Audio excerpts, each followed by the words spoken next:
Chapter 1360. The mutants didn't attack them immediately. Instead, they surrounded them. A few fighter jets descended from the sky. A mutant who looked like a dog jumped out of one of the fighter jets. Putting on airs was just an adjective. He really looked like a human, dressed in a suit and leather shoes. He was quite good-looking. "Mr. Ji Xiu, I've heard a lot about you." The mutant reached out his hand to the captain. Ji Xiu ignored him. His eyes were cold and calm. "What do you want?" "Nothing. We just want to invite Mr. Ji Xiu, Miss Yun Duo, and—" The mutant's eyes drifted to Shi Shang in the opposite building. "Miss Jiang Tan will be our guest at the base." "Jiang Tan?" Yun Duo turned to look at Shi Shang. "She's Jiang Tan?" They hadn't seen each other for a few years. The little girl from back then had grown into this? She knew that her parents wanted Jiang Tan to replace her. At that time, she and Jiang Tan were quite close. She had objected, but her parents still replaced her with Jiang Tan behind her back. By the time she woke up, everything was already set in stone. After that, she kept asking about her, but her parents told her that Jiang Tan was dead. Since then, she had always thought that she was dead. Ji Xiu didn't like the name Jiang Tan. He had never heard of it. "Is this how you invite people to be your guest?" The mutant smiled politely. "I'm sorry to make Mr. Ji Xiu uncomfortable, but this fully shows our sincerity in inviting you." Boom! There was a sudden explosion in the sky. A fighter jet hit the ground with fire. The mutant looked at Shi Shang on the other side. Shi Shang was still holding his sword. He smiled brightly at the mutant. "Sorry, I just wanted to see if it could withstand a poke. It turns out that the quality of your fighter jet is not good enough. I didn't even use my strength to poke it down." The mutant. Everyone. This was the mutant's fighter jet. Although it wasn't their best fighter jet, it was far more advanced than their technology. She actually said that the quality was not good enough and she didn't even use her strength to poke it down. Although they felt that she was too arrogant, looking at the fighter jet that had been poked down, they could only remain silent. After all, she really did poke it down. Yun Duo didn't know how to describe her feelings. It was a little complicated and a little panicky. She didn't know what had happened while she was in the lab, but she was strong now. She was so strong that even the Xenogeneics were afraid of her. Shi Shang put down his iron sword and looked at the pretentious mutants. He asked calmly, "You want to invite me to be your guest?" The mutant wiped the awkwardness off his face. "Yes." "Do you have time, Miss Jiang Tan?" Shi Shang smirked. His voice was suddenly filled with malice. "If you're not afraid that I'll destroy the base, then let me go up." "Do you think the base is made of mud? Do you think you can bring it down?" Miss Jiang Tan agreed. "There are conditions. Please, Miss Jiang Tan." The Xenogeneic was very patient. Shi Shang supported himself with his iron sword and tilted his head. "Answer my question first." "Sure." "What race are you?" "The mutant." What kind of question was that? He had thought that she was going to ask him some grand and unanswerable question, but in the end, she asked him what race he was? "I'm Iraz." Iraz had a high IQ and EQ. They were a leader race. Shi Shang seemed to be just asking casually. He didn't continue the topic and directly stated his conditions. "First, use your highest standard of etiquette to welcome me up. Second, I won't go with them. Third, please clean up. Don't let these dangle in front of me. If I'm not in a good mood, I'll beat them up." Inviting I to be your guest? It was easier to invite Buddha than to send Buddha away. If I don't destroy your base, I won't be called Shi Sheng. The second and third conditions were easy, but the first one, Miss Jiang Tan. Shi Shang raised his hand and stopped the mutant. "If you want to invite me up, you have to show some sincerity. Do you think I'm that easy to invite? You don't even have basic etiquette. How embarrassing would it be for I to go up like this?" The Xenogeneic. The highest standard was only used to welcome the king. The Xenogeneic couldn't decide whether he should agree or not. He contacted the higher-ups of the base and asked for instructions from their king. Soon, the higher-ups replied. He immediately smiled and said to Shi Shang, "We agree to all of Miss Jiang Tan's conditions. The etiquette team is already preparing. I hope Miss Jiang Tan won't go back on her words." Shi Shang continued to make requests. "I want a humanoid." She was afraid of a humanoid. Whenever she was afraid, her hand would slip. The xenogeneic. Calm down. Calm down. The higher-up said to agree to all of her requests and not to offend her. Thinking about how she easily destroyed a fighter jet just now, the xenogeneic calmed down. After dealing with one, the xenogeneic looked at Ji Xiu. "Mr. Ji Xiu, Miss Yunduo, what do you think?" Ji Xiu frowned and asked, "What if we don't agree?" The xenogeneic pointed into the distance. "You don't want to see the 7th district disappear like this, right?" He paused. "Even if we negotiate with Song Yuanqing, he'll agree in the end." Compared to their own interests, it was easier to sacrifice others. Ji Xiu knew in his heart that it was definitely not as simple as inviting them to be guests. Up there was the xenogeneic's territory. If they went up, would they still have a chance to survive? But if they didn't go up, the entire 7th district, or even the entire edge of the city, might not be able to protect them. The power of the xenogeneics was far beyond their imagination.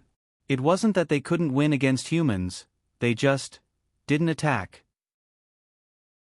Just as they were in a stalemate, a few cars drove over from the xenogeneics below. Song Yuanqing came personally. Song Yuanqing, Ji Xiu, and Yunduo chatted alone for more than an hour. Yunduo and the others stood on the rooftop, nervously looking at the cars below. In the end, Ji Xiu agreed, but he needed some time. The xenogeneic didn't have any objections. The ceremonial team that the woman wanted still needed some time to prepare. He asked the xenogeneics that were slaughtering in the 7th district to stop and wait for them to prepare. But when they were ready, the xenogeneic turned around and realized that Shi Shang was gone. The person who was standing on the rooftop just a moment ago was nowhere to be seen. What happened to going up? In the sky, pentagonal spaceships flashed red as they came down from the base one after another. They lined up neatly like a red carpet from the base. Young men and women dressed in gorgeous gowns and holding strange musical instruments walked along the surface of the spaceships from the base.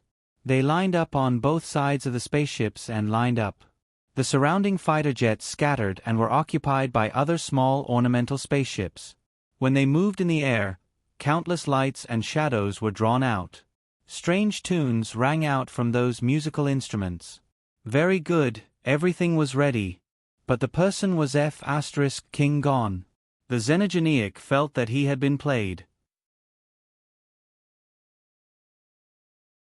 Chapter 1361. Just as the mutant was about to go berserk, Shi Shang appeared from the rooftop. "You're not done yet? Are you going to ask for some food? It's so boring to just wait here." The mutant's mouth twitched.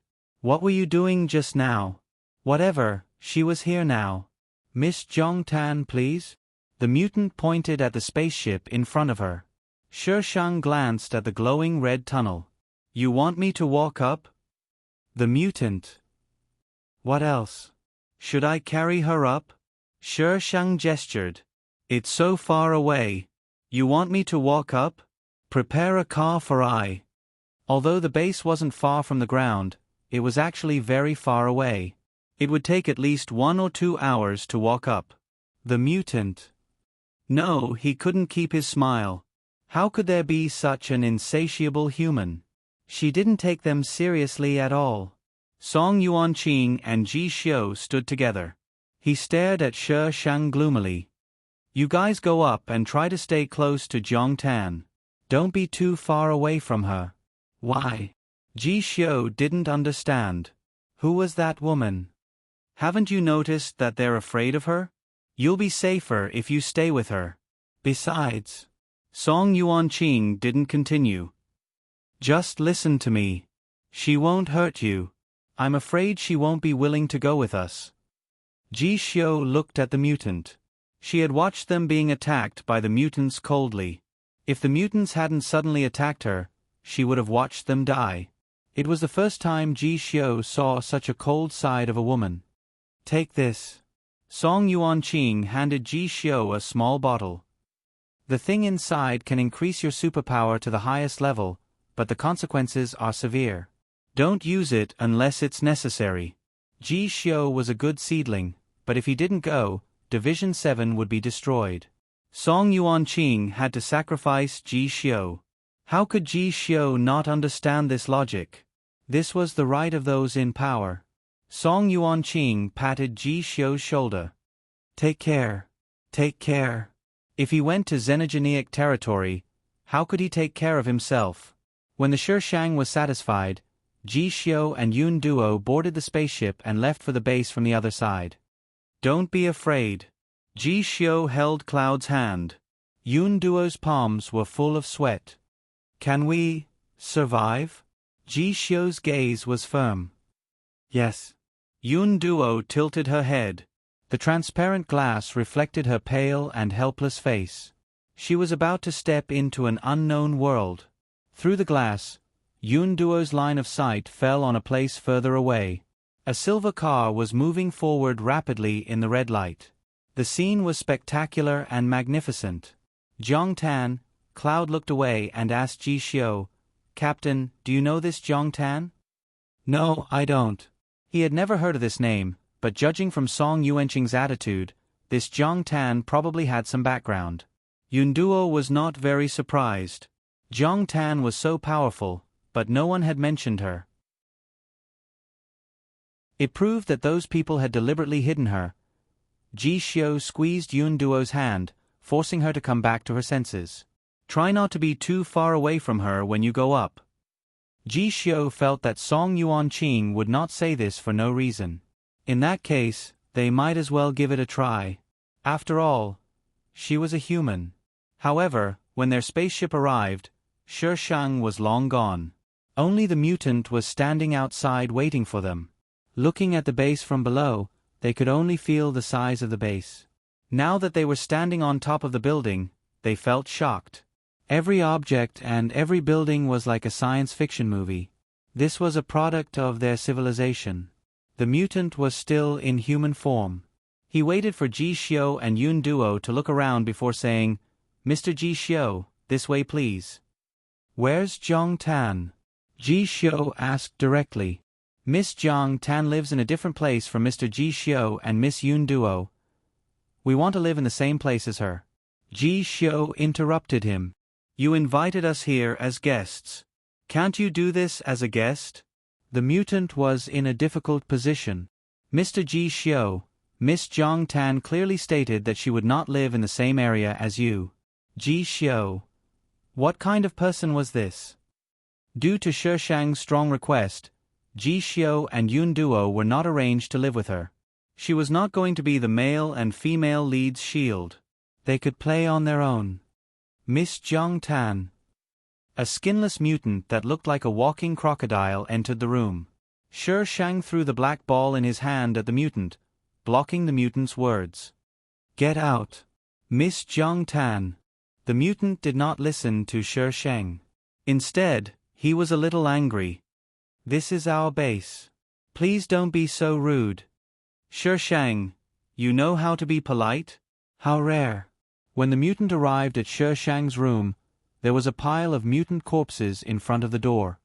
All of you, leave. He quickly waved his hand and asked the other mutants to leave. He took a few deep breaths before entering the room. In the room, Shishang was sitting with his legs crossed and eating melon seeds. He looked very relaxed. He did not have the slightest awareness that he was in someone else's territory. Miss Jiang Tan, don't you think it's inappropriate for you to do this? Shishang threw away the melon seed shell and asked shamelessly, What's inappropriate? The mutant. He almost could not keep his smile. You're messing around in our territory and you still dare to ask what's inappropriate. If there's a problem, please refer to the third condition. They violated the rules first. These mutants had just come in and scared people. The mutant looked at the mutant on the ground and swallowed his words. This will not happen again. But please don't go too far, Miss Jong Tan. This was their territory. Oh. It depends on my mood. Shi Sheng waved his hand. Okay, you can leave now. The mutant. He was not a servant. Why did he feel like he was at their beck and call? Shi Sheng suddenly stopped him. Wait a minute. What's your name? Miss Jong Tan, just call me Aylas. He was not going to tell her his name. He was so angry. He really did not know what Shi Sheng was thinking. Shi Sheng looked at him strangely. Aylas felt a little uncomfortable. Miss Jong Tan, do you have any other questions? Shi Sheng raised his eyebrows. Can you show me around your base? Aylas refused tactfully. Miss Jong Tan, you should rest first. I'll show you around in a few days. Why not now?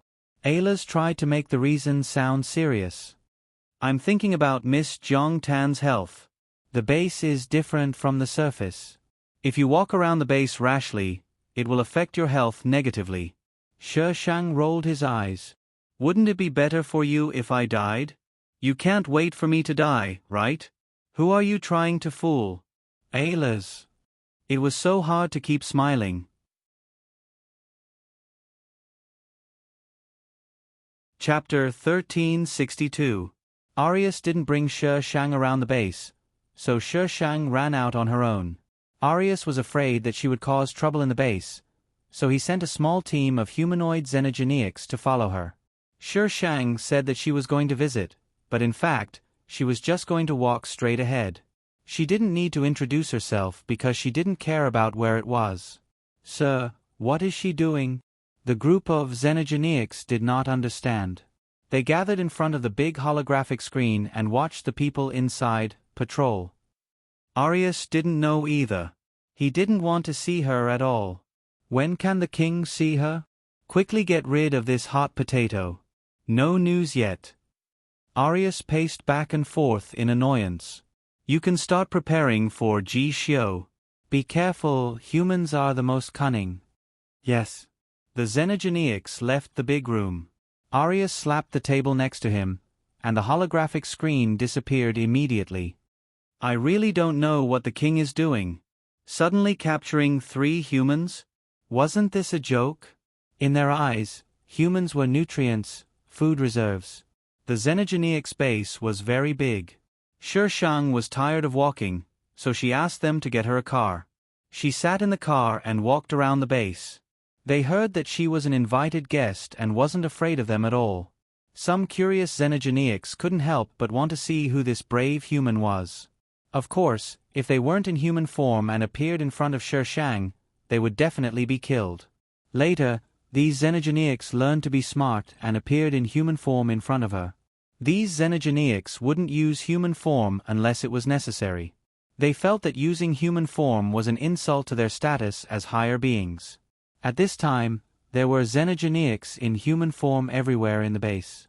Because they weren't in human form, they would be killed if they were seen by the human. Fortunately, there was a limit to her range of movement. Miss Jong Tan, you can't go ahead. Shi Sheng was stopped. There was a door in front of her, but there were 4 guards at the door. It was obvious that there was something important behind the door. Shi Sheng didn't force it. She turned and walked in another direction. As soon as she walked down the stairs, she saw Arius rushing over with a group of xenogeneics. The xenogeneics quickly changed from their strange forms into humans. The corner of Aylas's mouth twitched. Miss Jong Tan, please don't wander around the base when you're free. You'll cause us trouble. Shi Sheng looked melancholy. You don't want to give me any entertainment, but you don't want me to do it myself? Then tell me, why did you invite me up here? For so many days, Aylas didn't ask her to do anything and just let her be. There's cat biscuits. Iraz tried his best to maintain a smile. Miss Jong Tan, our emperor is unable to see you for the time being, so please wait for a while. Oh, your emperor wants to see me. Shi Sheng nodded with a knowing look. Yes. If the emperor didn't want to see you, do you think you would still be here? Both parties stopped talking, and Iraz couldn't just leave. He hesitated for a while, and just as he was about to speak, the girl on the other side said, "What are you still standing here for? Do you want to fight?" She rolled up her sleeves as she spoke, looking eager to give it a try. "Miss Jung Tan." Iraz quickly interrupted her. "There's a training ground in the base.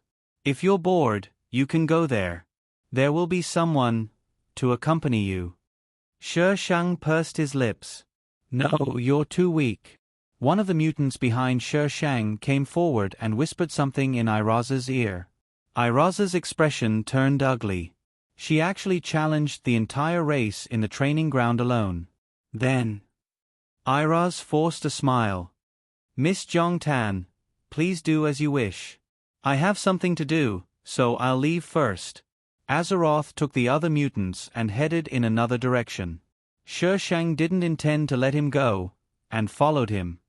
"You seem to be very busy recently. What are you busy with?"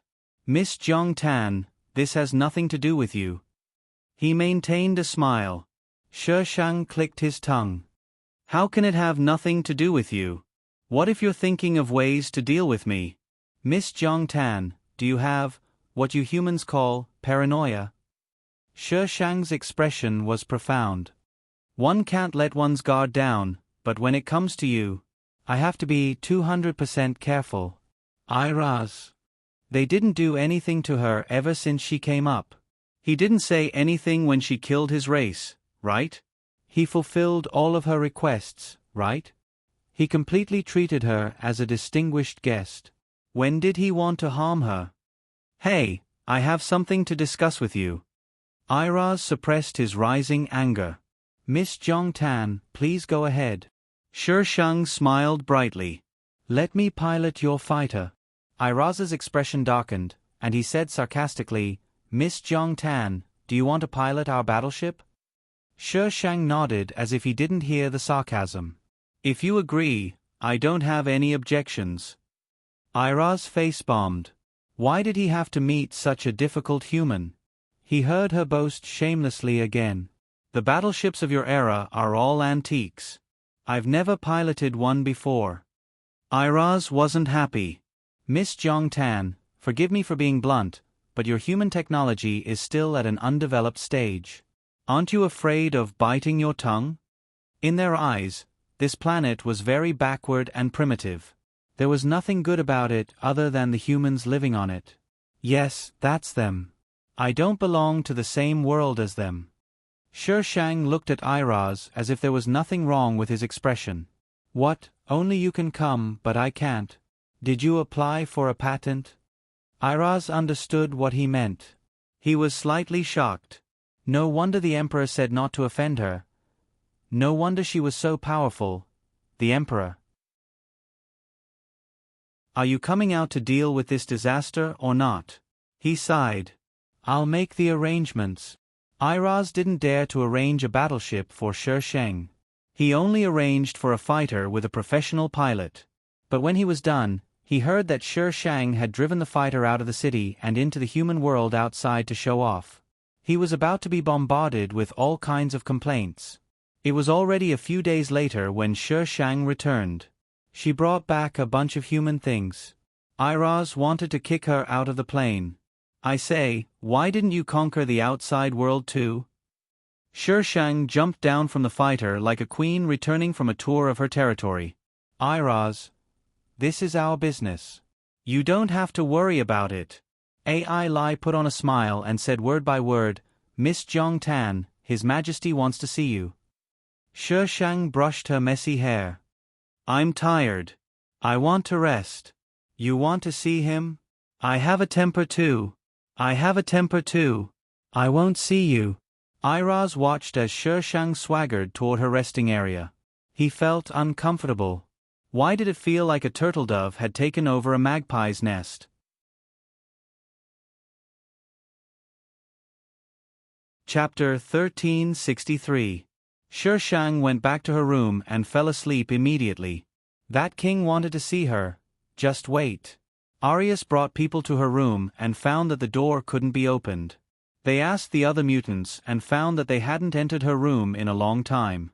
She didn't allow anyone to enter. To be honest, they had dominated this planet for so many years, but they had never met such an arrogant and powerful human. Of course, they would never admit that they were weak. They couldn't beat her because the higher-ups didn't allow them to. It was definitely not because they were weak. Arius quickly got someone to check the image of her room, but found that it was all black and nothing could be seen. Sir, this. What was going on? Arius was so angry that she wanted to flip the table. What's wrong with you all? How could you not notice such an important thing? Did you not know that she destroyed the base? The mutants lowered their heads and didn't dare to make a sound. She was so fierce. Who would dare to provoke her? Sir, didn't you tell us not to provoke her? A mutant objected. We were just following your orders. Besides, she doesn't go back to her room except for sleeping. If she's resting, we're resting too. There were so many places on the base that needed to be monitored.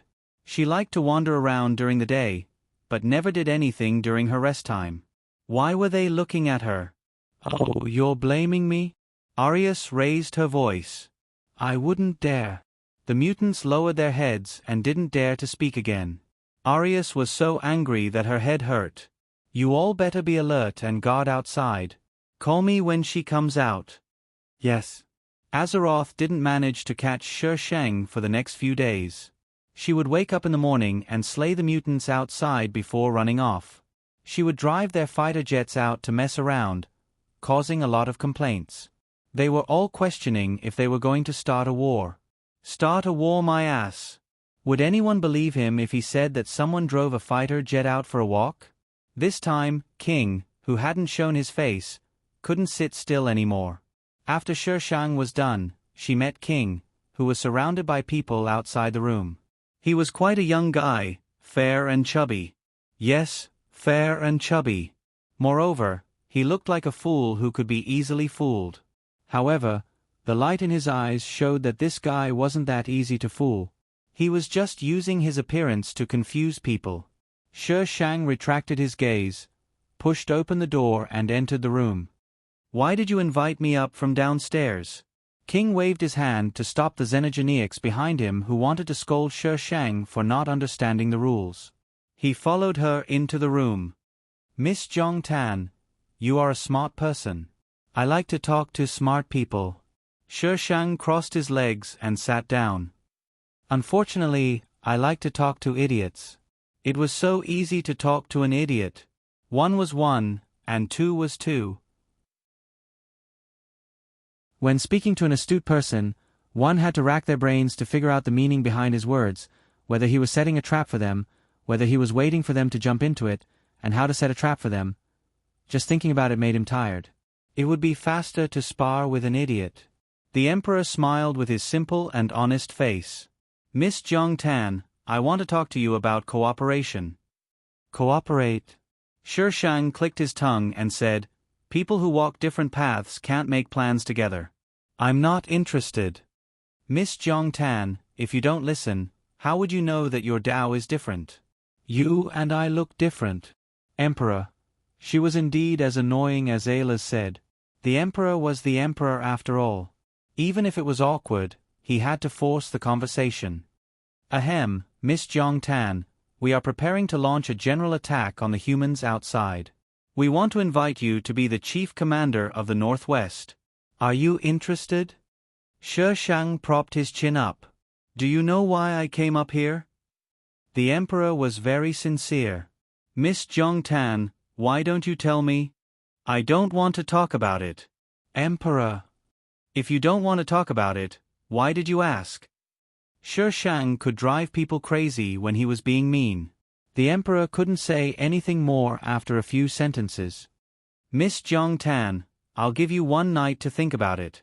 You should know that this is my territory. Shi Shang added sarcastically, you can make decisions in your territory. That's great.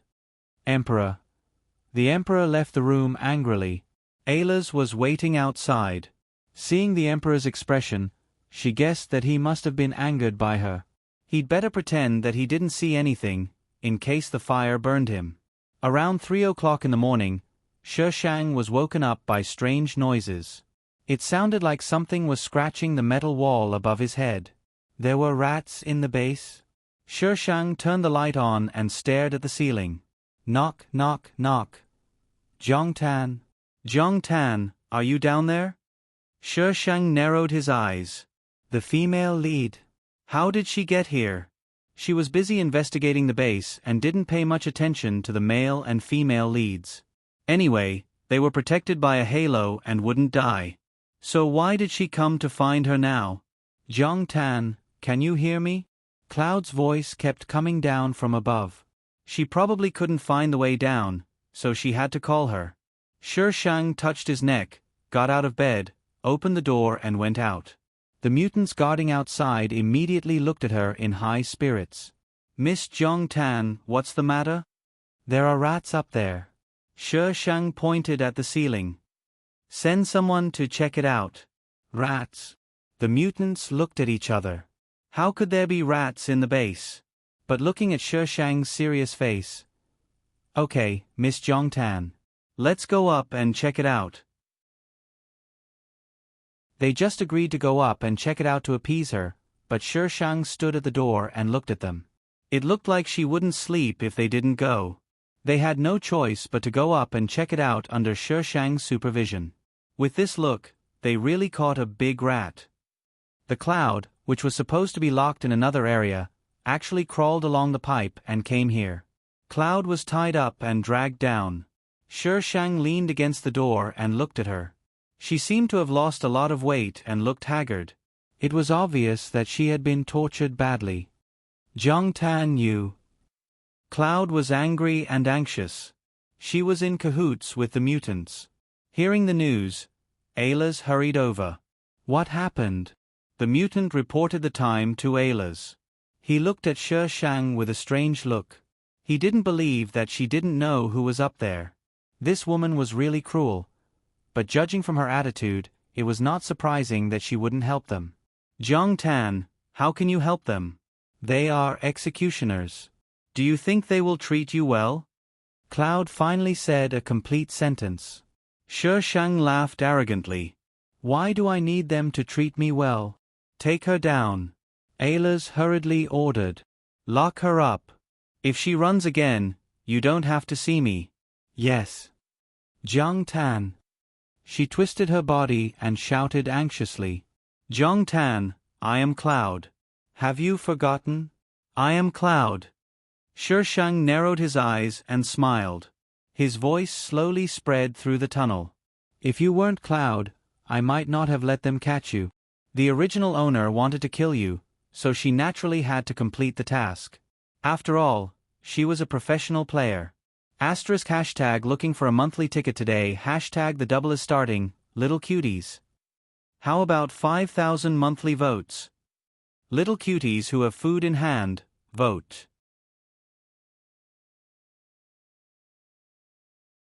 Chapter 1364. Yun Duo took the risk to come to Shi Shang because Ji Xiu had been taken away by them. She hadn't heard from him for a few days. It took her a lot of effort to find the passage and find his location. She thought that he would at least help her because they were both humans, but she didn't care at all. Not only did he not help her, he even betrayed her. Yun Duo was locked in the room.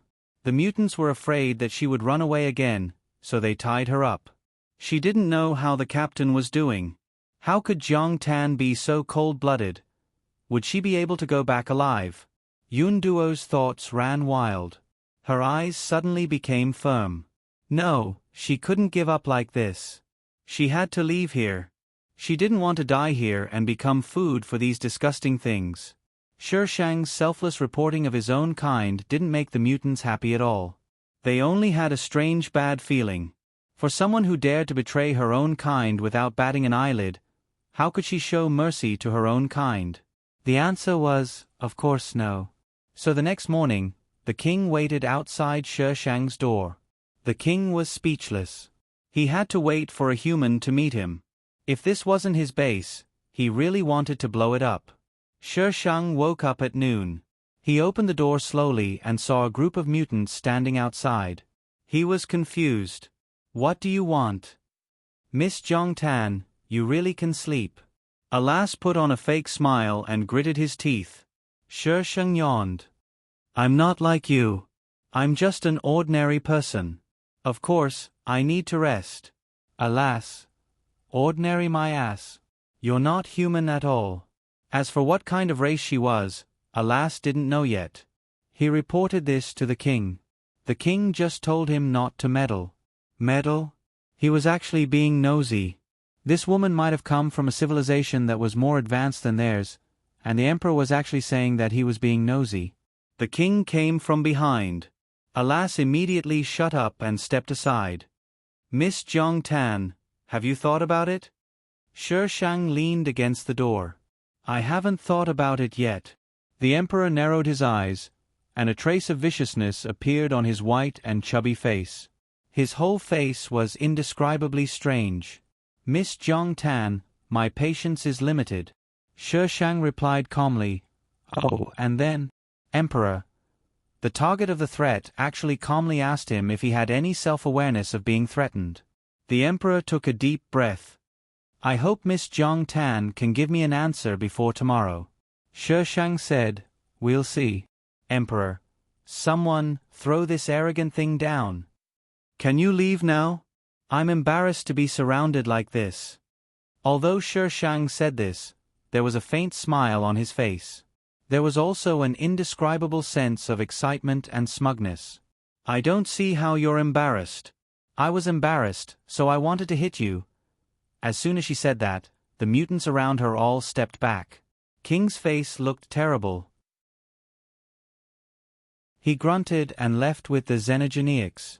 Before Shi Shang could wait for the emperor to come to her for an answer, something happened in the base. There was a sudden explosion in the base 2 zones away from her, and the entire base was ringing with alarms. Judging from the situation, the male lead must have done something. The mutants in the base went to encircle the male lead, so Shi Shang had fewer people guarding the base. She quickly killed those mutants and started to do something big. The base was so big that it was impossible to blow it up all at once. She wasn't omnipotent. That was why she had wasted so much time on this. If she didn't blow it up now, when would she? Shi Shang stepped on the iron sword and rose into the sky above the base. There were many spaceships on the base. When they saw an unknown object, they immediately started to attack. Shi Shang threw energy balls at the spaceships and started to make hand seals. Ding. Target found. Shi Shang's mouth twitched. What the hell? Shi Shang took out the tablet and looked at it. Mu Bai, who was originally gray, had turned red. Why did it appear at this time? Whatever, I'll blow it up first. Shi Shang continued to make hand seals. Lights began to appear all over the base. She placed energy balls in every place. Now, she could use these small arrays to throw the energy balls up. When they landed, they would definitely explode. Boom! The explosion sounded like thunder. It came from the center of the base and quickly spread to the surroundings. With the loud explosion, the base began to collapse. Looking from above, it was a shocking scene to see a huge object being blown up. The parts that weren't blown up fell to the ground. The world, which was as bright as day, suddenly fell into darkness. There were only flashes of sparks that were as beautiful as fireworks. How could the heavenly Tao not notice so many energy balls? Dark clouds covered the sky. Thunder and lightning rumbled in the sky. Purple lightning crackled and struck the base. The base, which was about to be destroyed, couldn't bear the weight of the heavenly lightning and fell from the sky. Shi Shang ran away quickly after sneaking out of the base. She didn't want to be burned to ashes. Mu Bai didn't expect to see the base being blown up as soon as he arrived. He didn't need to guess to know who did this. Other than that woman who didn't follow the rules, who else could have done this? He'd originally planned to wait for the Emperor of the Mutants to trick Shi Shang into coming to the base before making his move. Who knew she'd set up an obstacle, causing him to be late in coming over. Calm down. Anyway, she had done this many times. There was nothing to be surprised about. As a gentleman who had seen the world, he had to be calm and elegant. Mu Bai forced himself to mentally prepare himself. Then, he started to run outside. If he didn't run now, he would be buried with this thing. The ground kept shaking and tilting in one direction. He was about to fall. Mu Bai quickly found the war reserves in each area. However, the door was locked. Mu Bai tried to open it. His body was also a mutant and his position was not low. He should be able to open it. Genes don't match. A big red cross on the screen slapped Mu Bai's face hard. What the hell? Mu Bai was so angry that he tore down the door violently and rushed into the war reserves. The explosion in the distance was getting louder. Mu Bai didn't dare to delay. He rushed to the control room, opened the door, and boarded a fighter jet. Before he could start the engine, someone jumped up and pointed a gun at his head. He threatened in a low voice, "Don't move. Otherwise, I'll shoot you." Mu Bai. He glanced at the person who pointed a gun at him. He was wondering who had the guts to do this. It was the male and female leads of this world. Shi Shang threatened him. Forget it. How dare you threaten him? You must be tired of living. Mu Bai didn't move. Ji Xiu saw that he was being obedient and immediately reached out to pull the cloud below. Mu Bai took advantage of the moment when he glanced over and snatched the gun from his hand. Then, he jumped off the fighter jet and went straight to another fighter jet. Ji Xiu and the rest didn't know how to pilot such a fighter jet. Asterisk 5,000 monthly votes in advance to highlight the main points. Are you sure you don't want to vote? Vote for the monthly votes.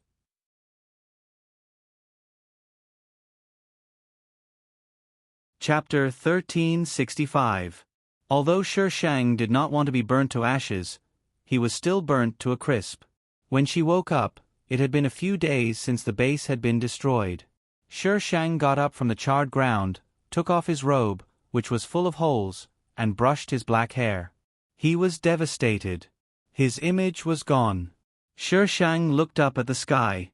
There was no longer a base in the sky, but there were still many fighter jets and spaceships. The whole world was filled with smoke. She was now in a charred forest. This place seemed to be outside the border of the city. Shi Shang tried to save her image. She could not change her hair back. She could only cut off the charred parts and tie them up like a rabbit's tail. Shi Shang walked towards the border of the city. The border was under martial law. Countless armed soldiers were watching the inside with solemn expressions. Shi Shang took advantage of the time when the patrolling soldiers were changing shifts to enter the city. There was also a forest inside. Shi Shang went through the forest. She had to find that idiot Mu Bai. Just as she was about to leave the forest, she bumped into a group of people. Although they were in a sorry state, they had guns. The people standing in front saw that Shi Shang was a woman and a human. They could not help but mutter, "What's going on? Why is there a woman? Forget it. Let's kill her first. If she's a mutant, we'll be in trouble." That's true. Everyone agreed. Mutants could transform into human form. If she was a mutant, they would be dead. Wait a minute. Brother Lu. A bald man walked out of the group and looked at Shi Shang in disbelief. Miss Jiang. Shi Shang, who had not reacted, raised his eyebrows slightly. Lu Shu. Lu Shu quickly waved his hand. He's on our side. Put down your guns. The others looked at each other and shook their heads. They did not know her. However, one of Lu Shu's underlings recognized her. He followed Lu Shu to Shi Shang. Miss Jiang, why are you here? Miss Jiang, are you also thinking of a way to escape the border? Lu Shu pulled his underlings away. He had to thank her for the gold bars. Otherwise, he would not be here now. You want to go out? Lu Shu nodded. It's a mess.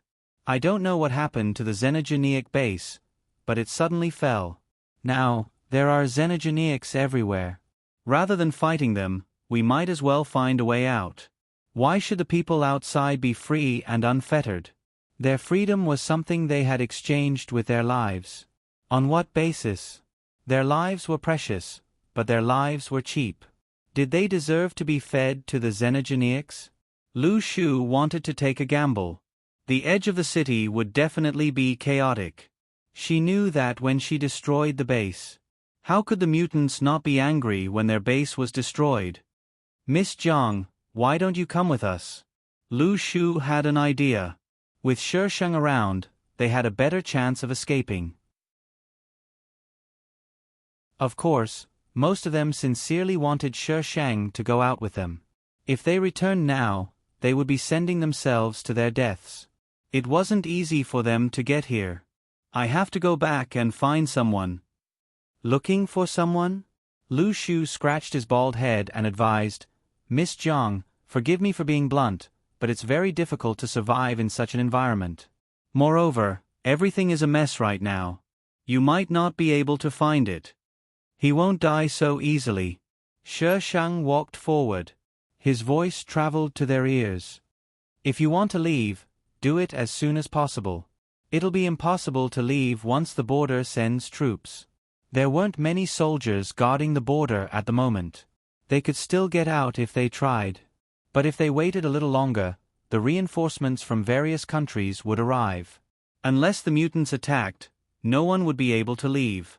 Shi Sheng walked for a while and realized that Lu Shu had followed him with a few people. He paused and tilted his head to look at them. Lu Shu ran closer and flashed his white teeth.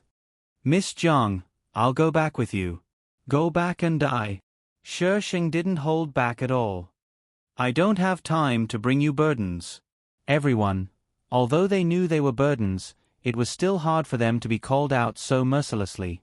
All right, this person's words were never pleasant to hear.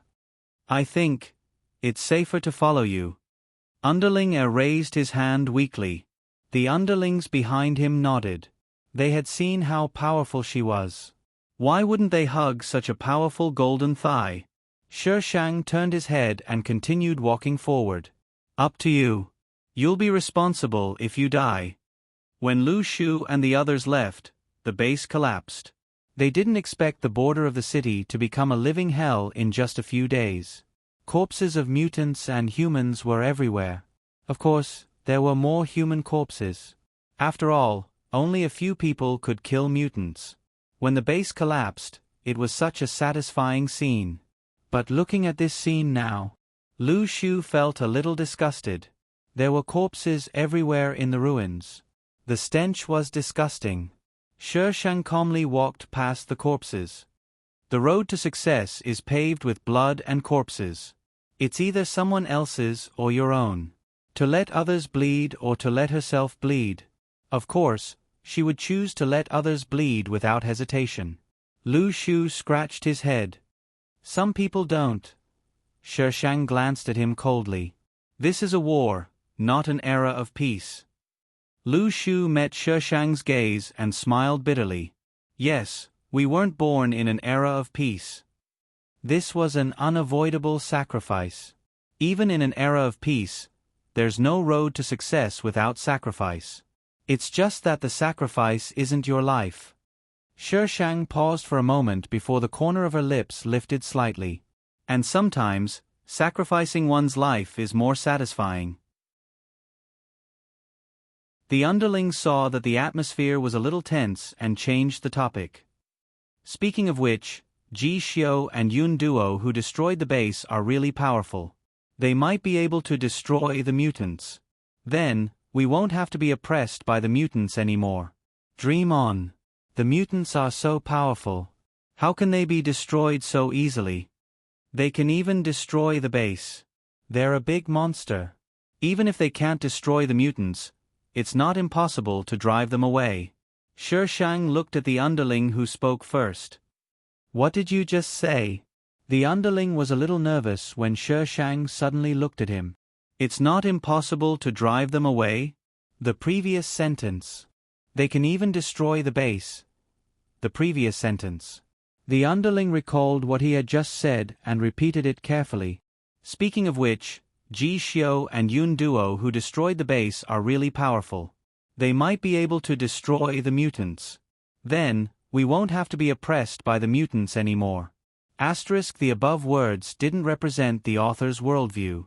They were purely Shi Sheng's personal views. That was the kind of person she was, so there was nothing wrong with her saying such things. It couldn't be denied that the characters had some of the author's worldviews, but they didn't completely represent the author's worldviews. Therefore, Please don't use the characters' worldviews to set the author's worldviews. I hope the readers can be more rational. This is just a novel and doesn't exist in reality. It's fine as long as you feel good in the fantasy. Distinguish what is reality and what is virtual.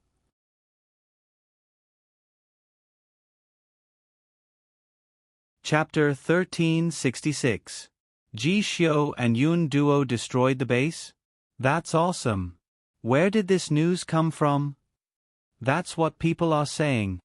This was the news they had heard the most along the way. Miss Jiang, do you know something? Lu Shu came over with a face full of gossip. Tell us. No matter what they were discussing before, she didn't react. She was suddenly interested in this matter. There was definitely something wrong. Do you think they can destroy the base? I'm not sure if they have any capable people. Lu Shu hesitated. They were just ordinary people. How could they know if the people in power had any trump cards? Didn't they say that everything depended on effort? Maybe they had such great ability. In those movies, weren't there also people who had nothing, but in the end, they became the saviors of the world? Shishang didn't speak and walked forward silently. Lu Shu and the lackeys were speechless. What was going on? The closer they walked to the edge of the city, the more rumors they heard about Ji Xiao and Yun Duo destroying the base. Some people even began to become their fans, hoping that they could destroy the mutants and save them from the disaster. Shishang had been very calm, as if he didn't care that his merit had been stolen. Even the system was a little curious. Host, you're not angry. This didn't match the host's character setting. If it was in the past, she would have run over and killed the main character in minutes. I'm very angry. How could she not be angry that they dared to steal her merit? Nonsense, why didn't I see it? You've learned to be reserved now? I'm like this when I'm the angriest.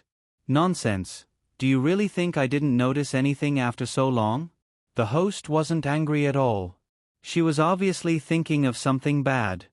But face, you're talking a lot today. Do you really want me to kill the male and female leads for you to be happy?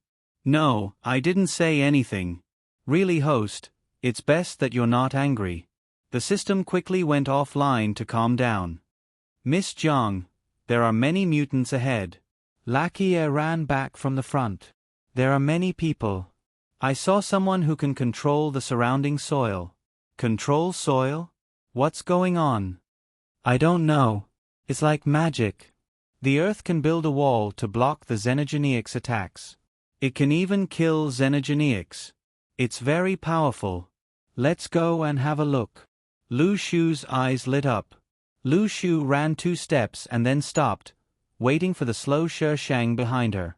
There were Xenogeneics in front of him, so he didn't dare approach them. They had met many Xenogeneics along the way.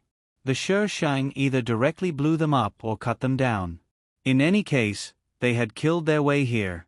The group of lackeys behind her were frightened, but they were even more certain that they could survive if they followed her. By the time Shishang reached the battlefield at a snail's pace, the mutants had already killed most of the humans. Only 2 superpowered people were still resisting.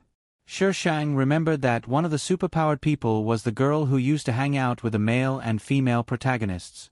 Her name was Xiang Kuei. The one who could control Earth was about to die. Xiang Kuei tried to protect him and was hit by the Xenogeneic. She turned around and protected the superpowered person under her. The Xenogeneic that wanted to attack her was suddenly squeezed by something. 2 seconds later, its head exploded with a bang. Xiang Kuei's superpower was air control. Last time, she couldn't control the head of a Xenogeneic that could explode air. It seemed that she had been practicing well recently. Xiang Kuei had to protect the other superpowered person. There were so many Xenogeneics behind her, so she was definitely going to die. Brother Lu, should we help her? Help what? Why don't you help her? Lu Shu glared at his lackey. He now knew his position. They were all relying on Shishang to survive. They were not qualified to help others. No, Brother Lu. I'm just curious about his superpower. You didn't see it just now. It's very powerful. If they had that superpower, killing xenogeneics wouldn't be so difficult. Lu Shu looked at Shi Sheng. The latter was eating sunflower seeds calmly. He had no intention of helping at all. There were two ways to get her to help. First, the xenogeneics wanted to die. Second, she wanted to kill the xenogeneics. Right now, the xenogeneics didn't want to die, and she didn't look like she had lost her mind. Lu Shu had a rough idea of Shi Shang's personality, but he didn't dare to say anything. He didn't want to be killed by Shi Sheng before the xenogeneics did. Xiang Kuei couldn't hold on for long. Her superpower was about to run out. She gritted her teeth and pulled the man up from the ground. She used her superpower to kill the xenogeneics that approached them. She dragged the man to the ruins on the side. It was a slope. Shi Shang and the others were standing on the slope. Xiang Kuei could see them as they moved. Shi Shang had left a deep impression on her. How could she forget him? Therefore, even when she saw Shi Shang, Xiang Kuei didn't come over. She wouldn't attack. Xiang Kuei dragged the man into the ruins. The entrance was a little narrow. The xenogeneics couldn't all squeeze in at once. Therefore, some of them looked at Shi Sheng. The xenogeneics that could walk around freely in the base all had a bit of status and were of relatively high status. Right now, these xenogeneics belonged to the ranks of low-level thugs. They had never seen Shi Shang before, so naturally, they looked at her like she was food. Ah, they're coming. The strange-looking xenogeneics rushed up the slope. Shi Shang didn't even bat an eyelid. He swung his iron sword, and the xenogeneics below fell in droves. From swinging the sword to sheathing it and then to walking down the slope, his movements were smooth and fluid. There was no pause. Lu Shu and the others were stunned. Although this wasn't the first time they had seen him fight, it was still very cool every time they saw him fight. He was like a hero who could clear the world with a wave of his hand. Shi Shang walked to the place where Xiang Kuei had entered. There was a sharp roar coming from inside. Xiang Kuei came out with a dozen xenogeneics. Shi Shang was standing very close to her. If she didn't attack, the xenogeneics would definitely attack her. However, Xiang Kuei did not expect that she would attack as well. The sharp pressure swept over, causing Xiang Kuei's heart to beat rapidly. Her mind went blank, and her body instinctively rolled to the ground to avoid the sharp sword qi. Although the sword air didn't hit her, she was still grazed. Her calves and arms were covered in wounds. She couldn't see the attack at all, but it was so powerful. She couldn't imagine what would happen if she was in the middle of it all. Xiang Kuei got up from the ground with her face covered in dust. The girl had already walked away, dragging her sword. The xenogeneics in the distance were very aggressive. They were in stark contrast to the girl's slender body. Walking the world alone with a sword, conquering the world with a knife. Walking the world alone with a sword, conquering the world with a knife.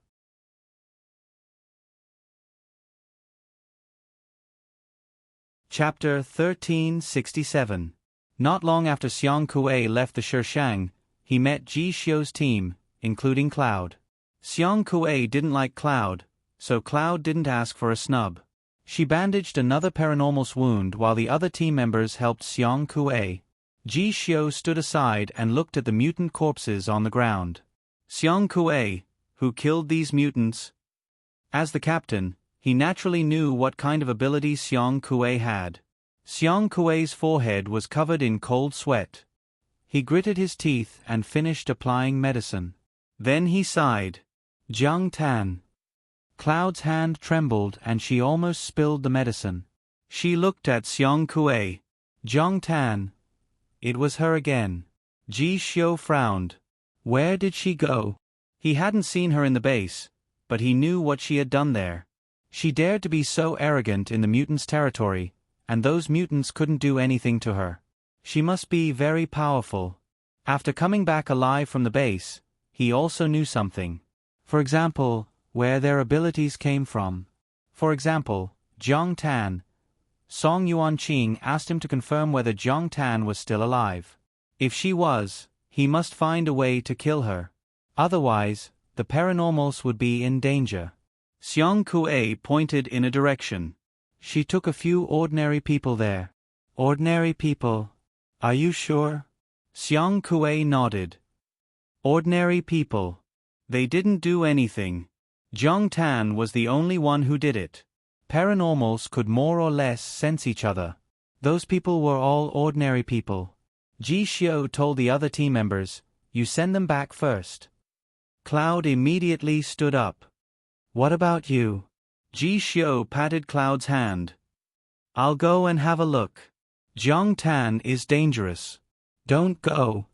Cloud felt uneasy. That woman was cold-blooded and ruthless. She didn't know Zhang Tan. She didn't want anything to happen to Ji Xiu. Ji Xiu comforted Cloud. "It's okay. I'll go and have a look. I won't fight with her." Cloud couldn't change Ji Xiu's decision. She watched Ji Xiu leave. When their team was about to set off, they found that Cloud was gone. Don't tell me Cloud went after Captain? If something happens to her, how can we explain it to the captain? Should we go and look for her? Quick, she's alone. Nothing must happen to her. Xiang Kuei leaned against the car and snorted. If she wants to die, then let her. Why do you care so much? Besides, wasn't she that powerful? What are you worried about? Xiang Kuei, if Yunduo hadn't insisted on coming back to find you today, we wouldn't have come back. Don't be so ungrateful. That's right. If you hadn't disobeyed our orders, we wouldn't have lost 2 brothers. Everyone suddenly pointed their heads at Xiang Kuei. Now that Ji Xiu and Yun Duo were the heroes of the people, they naturally had to protect them. Xiang Kuei's eyes turned even colder. She crawled over to the unconscious man and held him in her arms, not saying a word.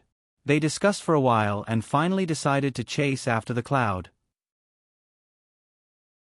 Heavy rain poured down, washing away the world that was riddled with holes, as if it could wash away all the filth. In the past, there was a base that blocked the rain from above. All the water was sent down from the base. If they wanted to see the rain, they had to go to the border. Some people have never seen rain in their entire lives. But right now, they weren't happy at all. The Xenogeneics were using the rain as cover, and that made them even harder to deal with. "Miss Zhang, when will this rain stop?" Lu Shu and his lackeys squatted in front of a building. At first, they were quite excited. After all, they had never seen rain before. But the rain didn't stop, and that was a little annoying. Shi Shang leaned against a pillar inside and said angrily, "How would I know? I'm not a weather forecaster." "What's a weather forecaster?" Lackey A asked curiously. Shi Shang. He was a modern person. How did he become useless after being raised by the Xenogeneics? It was all the Xenogeneics' fault. An unqualified breeder. "Miss Zhang, who are you looking for?" Lu Shu walked over from his lackeys. They had been walking for so long, but she hadn't seen anyone. She just walked over aimlessly. "I don't know." How would she know what Mubai was? Lu Shu. If she didn't know, then what were they looking for? "Miss Zhang, that's not how you play people." Shi Shang added, "I can only confirm his location, but I don't know what he is." Lu Shu heaved a sigh of relief. "Then where is he?" "About." Shi Shang thought for a while. "About 20 miles away." Lu Shu. No matter how he looked at it, he felt like she was talking nonsense. Was he the only one who felt this way? Lu Shu looked at his lackeys and saw the same feeling in their eyes. It really wasn't his imagination. The rain continued for 3 days before it stopped. Once it stopped, Shi Shang went on the road. Perhaps it was because of the rain, but the corpses on the road were gray. A terrible smell floated in the air. Shi Shang didn't even get off the ground. He sat on the sword and floated forward. Lu Shu and the others who were lucky enough to sit on the iron sword were very excited. They harassed the iron sword for a while, and the iron sword almost threw them off. In the end, they stopped when Shi Shang told them not to touch it. When they finally reached their destination, a large group of Xenogeneics suddenly appeared and occupied the space behind them. Not only on the ground but also in the sky. It looked like they were waiting for her. And they were indeed waiting for her. King was carried out by 2 xenogeneics. He still looked fat and white, but the gloominess on his face made people feel uncomfortable. Miss Jiang Tan, we have been waiting for you for a long time. Shi Sheng didn't want to talk to him. Tell Mu Bai to come out. Mu Bai. King was confused. Who was this? He didn't care who he was. He had to talk about his business. Miss Jiang Tan, you destroyed my base. Shouldn't you give me an explanation? Why do you think I went up there? Was I really going to be your guest? Idiot. King's face changed. Miss Jiang Tan, I don't care how you destroyed the base. You are surrounded by so many elites of my race. Do you think you can escape? Shi Shang's face was full of arrogance. Even if you bring the whole race, I won't be afraid of you. Is that so? The emperor suddenly became confident. Shi Shang narrowed his eyes. What did that idiot Mu Bai give him? The target is about 500 meters away. A childish voice sounded in Shi Shang's ears. She looked at the xenogeneics behind her. The target is about 400 meters away. The target is about 300 meters away. There were too many xenogeneics, and most of them were very tall. If there was a small person moving among them, she wouldn't be able to see it. At this moment, the xenogeneics quickly surrounded Shi Sheng. Lu Shu and the others stood back to back. It was the first time they were surrounded by so many xenogeneics. It would be a lie to say that they weren't afraid.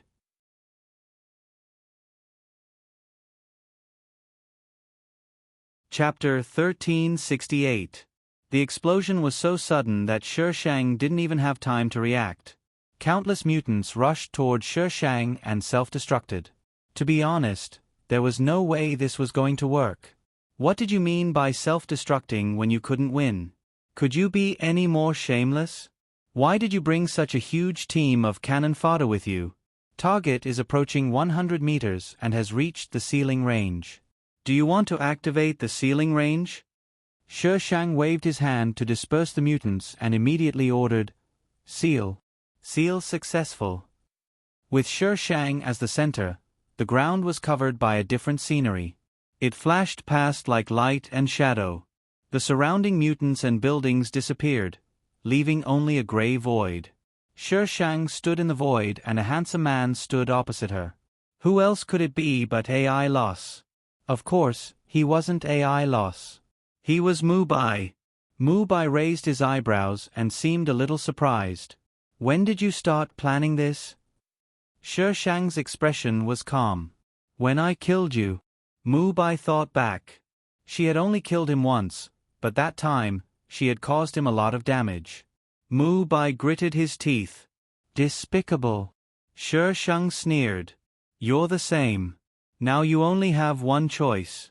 Either you tell me everything, or you stay here forever. Mu Bai tried hard to maintain the smile on his face. Do you think I've used up all my trump cards? He wanted to strangle her. Strangle her. Strangle her. Shi Shang smiled sinisterly. Do you think I still have some trump cards? Mu Bai. Of course she had some. And she had a lot of them. You don't want me to catch you because you're afraid that I'll trap you. You know the consequences of being caught by me. Since you know everything, let's cut the crap. Tell me what you know and I'll let you live. Mu Bai obviously didn't believe him. You'll let me live? I'll let you live here. You'll still kill me when you get out, right? She wasn't that easy to talk to. Very smart. Mu Bai chuckled. What if I don't tell you? Shi Shang rolled up his sleeves and raised his sword. Come at me then. Whoever wins gets to speak. Mu Bai stared at her for a while and slowly drew out a sword. Shi Shang remembered that sword. It was the sword he had used when he first appeared. The blade of the sword was blood red, and spiral-shaped runes circled around it. Those runes. Shi Shang's eyes widened and he suddenly exploded. How dare you say that you have nothing to do with the Mu family? F***ck, this liar. Mu Bai is my real name. Don't tell me you don't have any information about the Mu family. Have you ever heard of my name? Shi Sheng frowned. After a while, he said, Mu Lontian had a young master who was stripped of his name and banished to a desolate star. Was it you? How did you know about something that happened so long ago? Mu Bai was slightly surprised. At that time, you were still underage, right? Shi Sheng's lips curled into a cold smile. I don't want to know about the dirty affairs of the Mu family. However, you can only survive if you know the situation and plan accordingly. Mu Bai smiled and nodded. Yes, you're right. I was the one who was banished. So to be precise, I have nothing to do with the Mu family. After all, I've already cut off all ties with the Mu family. According to the information, the young master was smart, but he had no spiritual power. He was a complete loser. Later on, something happened and he even lost his intelligence. I don't know if the information is fake, or if you hid it too well. Mu Bai explained patiently. When I was banished, it was exactly as the information said. But something happened later on. Shi Sheng's tone suddenly changed. What grudge do I have against you? She was very sure that she had no grudge against Mu Bai. She didn't have any deep grudge against the Mu family. No grudge. Shi Sheng's eyes narrowed. So why are you targeting me? Mu Bai stared at her. I want to live. Shi Sheng was silent for a few seconds. Then he smiled. I understand. Mu Bai waved his sword and showed a look of appreciation. I like your intelligence. He didn't need to expose himself to the sun. Shi Sheng's voice was calm and steady. Then the question is, who is the person behind you?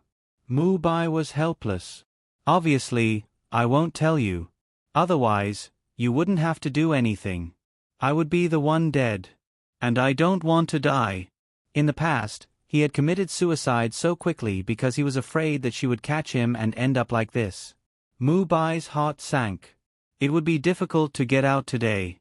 Unless. But then again, he hadn't even completed a single mission. He probably wouldn't get out. Mu Bai waved his sword. Shi Sheng, if we didn't meet here, we might have become friends. Shi Sheng looked at Mu Bai. You're thinking too much. I don't want to be friends with scheming cheese. Mu Bai. Can't you let me talk properly? You don't even follow the script at a time like this. Swoosh.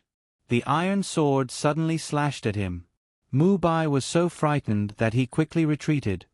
F***CK, Shi Sheng, why don't you tell me before you attack? Oh, I forgot. Shi Sheng said half-heartedly. I'm going to attack now. The iron sword slashed past his ear as he finished his sentence. A gust of cold air instantly spread through his body. When the iron sword turned around, Mu Bai came back to his senses and blocked the iron sword with his blood sword. The two swords collided, creating dazzling sparks. The runes around the blood sword kept increasing. They even wrapped around the iron sword. Shi Sheng immediately withdrew his sword and kicked at Mu Bai. Mu Bai did a side flip and avoided Shi Sheng's shadowless kick. He muttered a few strange incantations. The blood sword suddenly split into two swords, then a third. You actually learned the Thousand Mountain Phantom. The Mu family specialized in curses. The Thousand Mountain Phantom was the Mu family's signature technique. This technique could split anything that wasn't alive. Its power and quality would be exactly the same as the original. Think about it. You have a battleship, but your opponent can split into 2, 3, or even more. How are you going to fight? The stronger you are, the more you can split. The only downside was that there was a time limit, so this technique was suitable for a quick battle. No matter what technique it was, there were different restrictions and costs. One was positive and the other was negative. This was the law of the world. This technique was very powerful, but very few people in the Mu family could learn it. Firstly, it was because of their talent. Secondly, normal Mu family members couldn't learn it. Mu Bai stretched out his hand. 4 identical swords floated around him. He smiled. I learned it secretly. It can't be compared to the Mu family's authentic Thousand Mountain Phantom. Mu Bai didn't want to waste any time. He quickly directed the blood sword to attack Shi Sheng. Shi Sheng only dodged and didn't attack. There was only one way to break the Thousand Mountain Phantom, and that was to kill the caster. She tried to get closer to Mu Bai, but the swords blocked her way. Shi Sheng retreated a bit. The iron sword quickly moved in the air. The flowers on the tip of the sword gathered into a square. Countless flowers started to grow in the square. Shi Sheng pulled out the iron sword and stabbed it into the center. The flowers inside spun wildly and rushed towards Mu Bai. Mu Bai's expression changed. He recalled the 4 swords and placed them in front of him.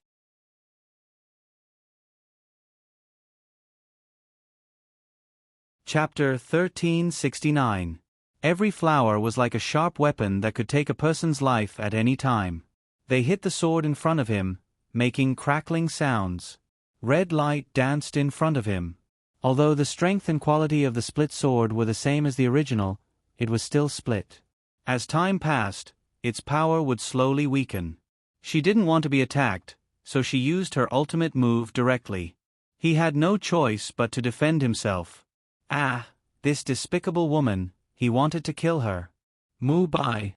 A ghostly voice sounded behind him. Mu Bai was shocked. Only then did he remember that she was the ruler of this place. Mu Bai gave up resisting and kept the blood sword in front of him. Countless flowers hit him in the face. They were cold, but they didn't have any attack power.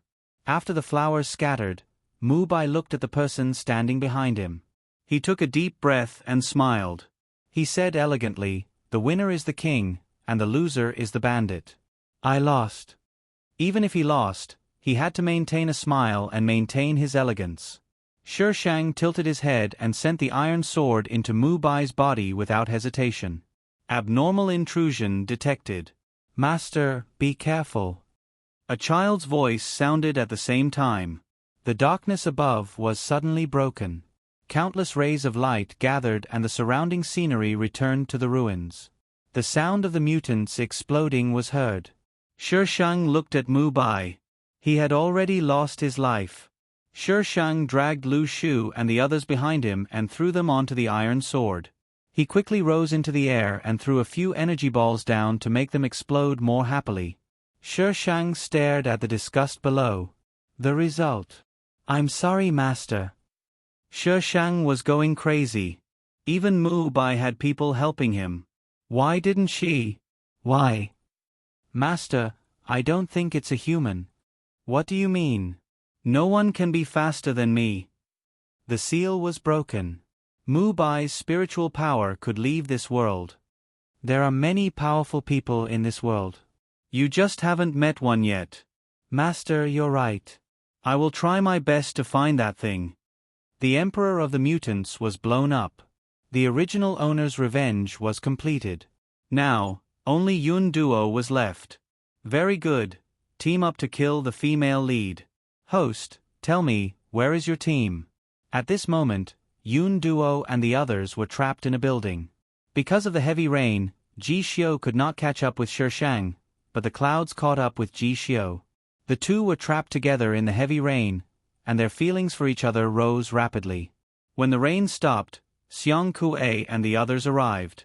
They had brought a group of xenogeneics with them. Therefore, they were now trapped in the building. At the same time, there was another group of people trapped here.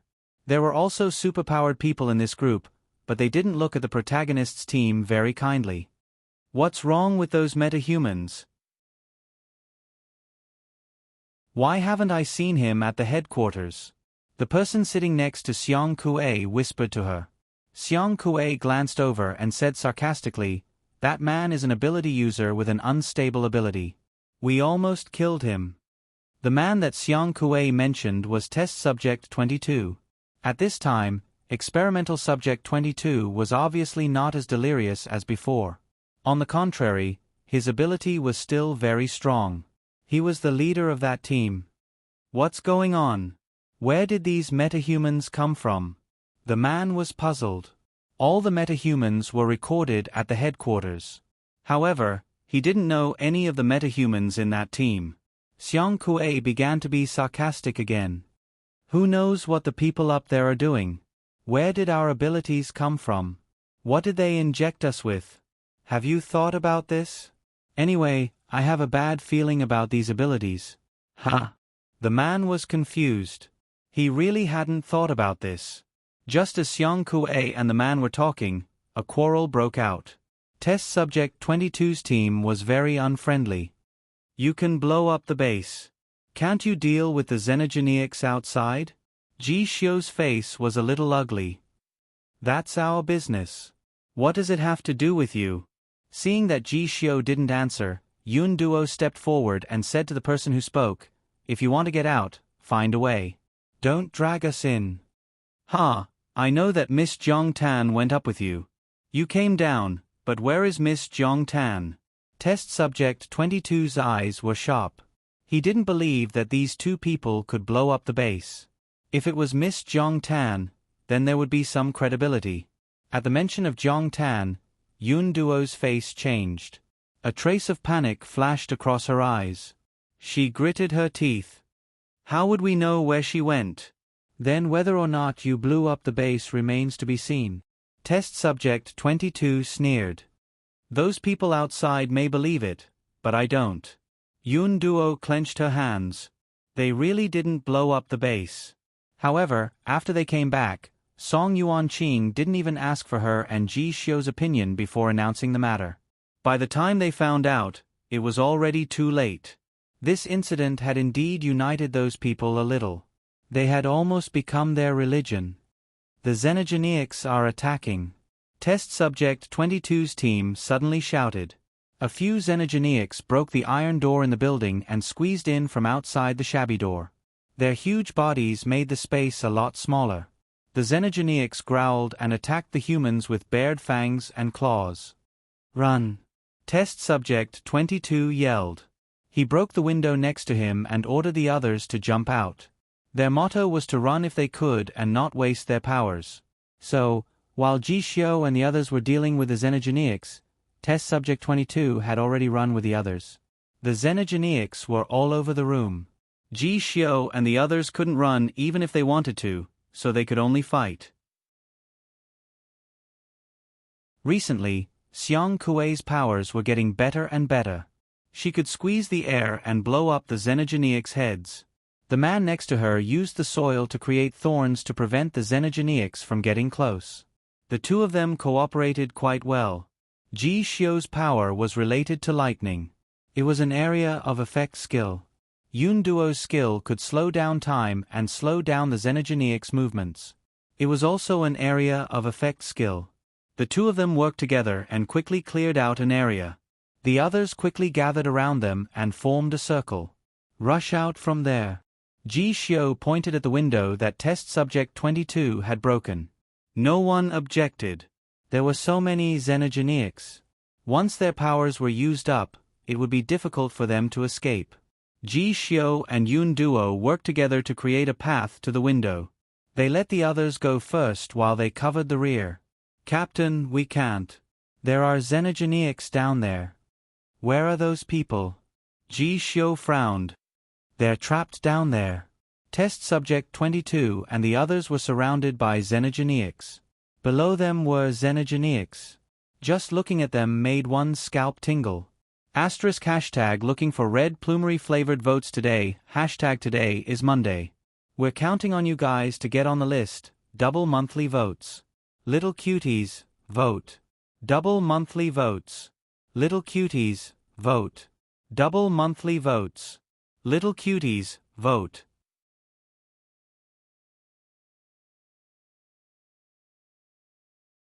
Chapter 1370. When Shi Shang met this group of people, the mutants had already killed several of them. Experimental Subject 22 was also covered with wounds and could barely hold on. Then he saw Shi Shang falling from the sky. When the mutants saw her, it was as if they had seen a ghost. They gave up their food and scattered quickly. During this time, all the mutants she had met were in the same way. Shi Shang came to the conclusion that their emperor had died in front of her. Maybe the emperor had given these mutants some orders before he died. Mutants were a magical race. After all, They could directly communicate with each other through brainwaves, which was mental strength. Experimental subject 22 staggered over. He didn't know why his blood was boiling, but his voice was trembling.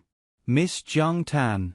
When experimental subject 22 came closer, Shi Shang could feel a faint connection. It wasn't just experimental subject 22. There were several connections. You've been waiting for a long time. What was going on? Could she still control these mutants? Then she wanted them to die. Experimental subject 22 suddenly knelt down. Everyone, including the mutants behind him, looked painful, as if they were suffering from some kind of torture. Shi Shang. She was just thinking about it. Could she really kill them just because she thought about it? It seemed that the flag the host had set was about to be realized. See, but face, I told you to have hope. Who knows when it will be realized? Shi Shang showed off to the system. Hee, you can't control everyone in the world. I really want to slap the host to death. Shi Shang stopped thinking about it. The mutants relaxed, but their limbs didn't have any strength. At that moment, it seemed that something had stirred in their flesh and bone marrow. That kind of pain was even worse than when their powers went out of control. Shi Shang touched his chin and pondered. If the powers of these mutants all came from the host, but why did the host have such powers? Was it really the result of the combination of drugs and the host? Host, do you want to do the side task? No. No. I don't want to follow the plot. Let me act tough in peace. Forget it. The system was already in despair. Since it was already like this, then so be it. Miss Jiang Tan, what happened just now? Test subject number 22 recovered and looked at Shi Shang in confusion. Shi Shang smiled enigmatically. Perhaps, I suddenly grasped the skill to control your life and death. Everyone, although he felt that this line was a little chinibu, the feeling he got just now was right. They felt that their lives were in someone else's hands, and they could not control themselves at all. While everyone was still in a daze, Ji Xiu and the others jumped out of the window. The xenogeneics that were chasing after them were too shocked to see the Shi Shang, and they fell to the ground. The ones behind them couldn't stop in time, and they all fell to the ground. Before anyone could react, the xenogeneics calmly got up and ran in all directions, disappearing into the ruins. Shi Shang. Jiang Tan, you really didn't die. Seeing Shi Shang with her own eyes, Yunduo's heart fluctuated greatly. How could she be so powerful? What did she go through in the lab? If she had gone in, would she be as powerful as she was?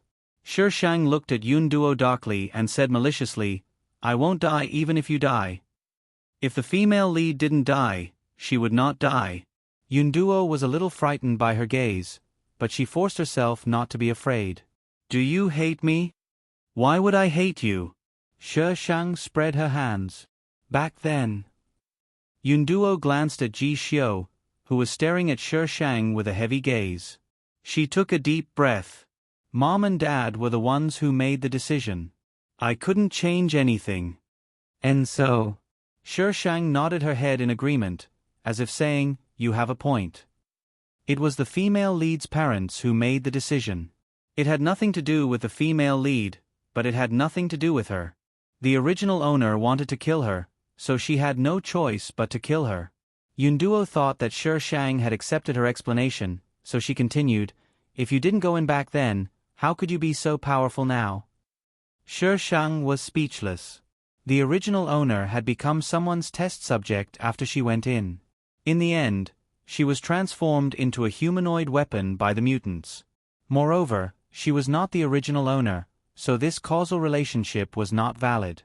Shi Shang raised his eyebrows. So now you regret not being the one who went in back then? I should be thanking you now, right? My dear female lead, your way of thinking is very dangerous.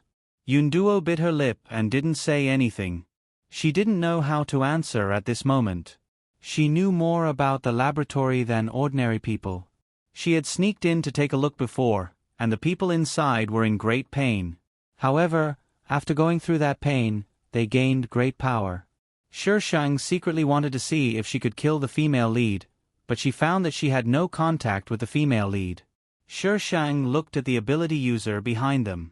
A thought flashed through his mind, and the ability user suddenly threw out a large number of ice blades.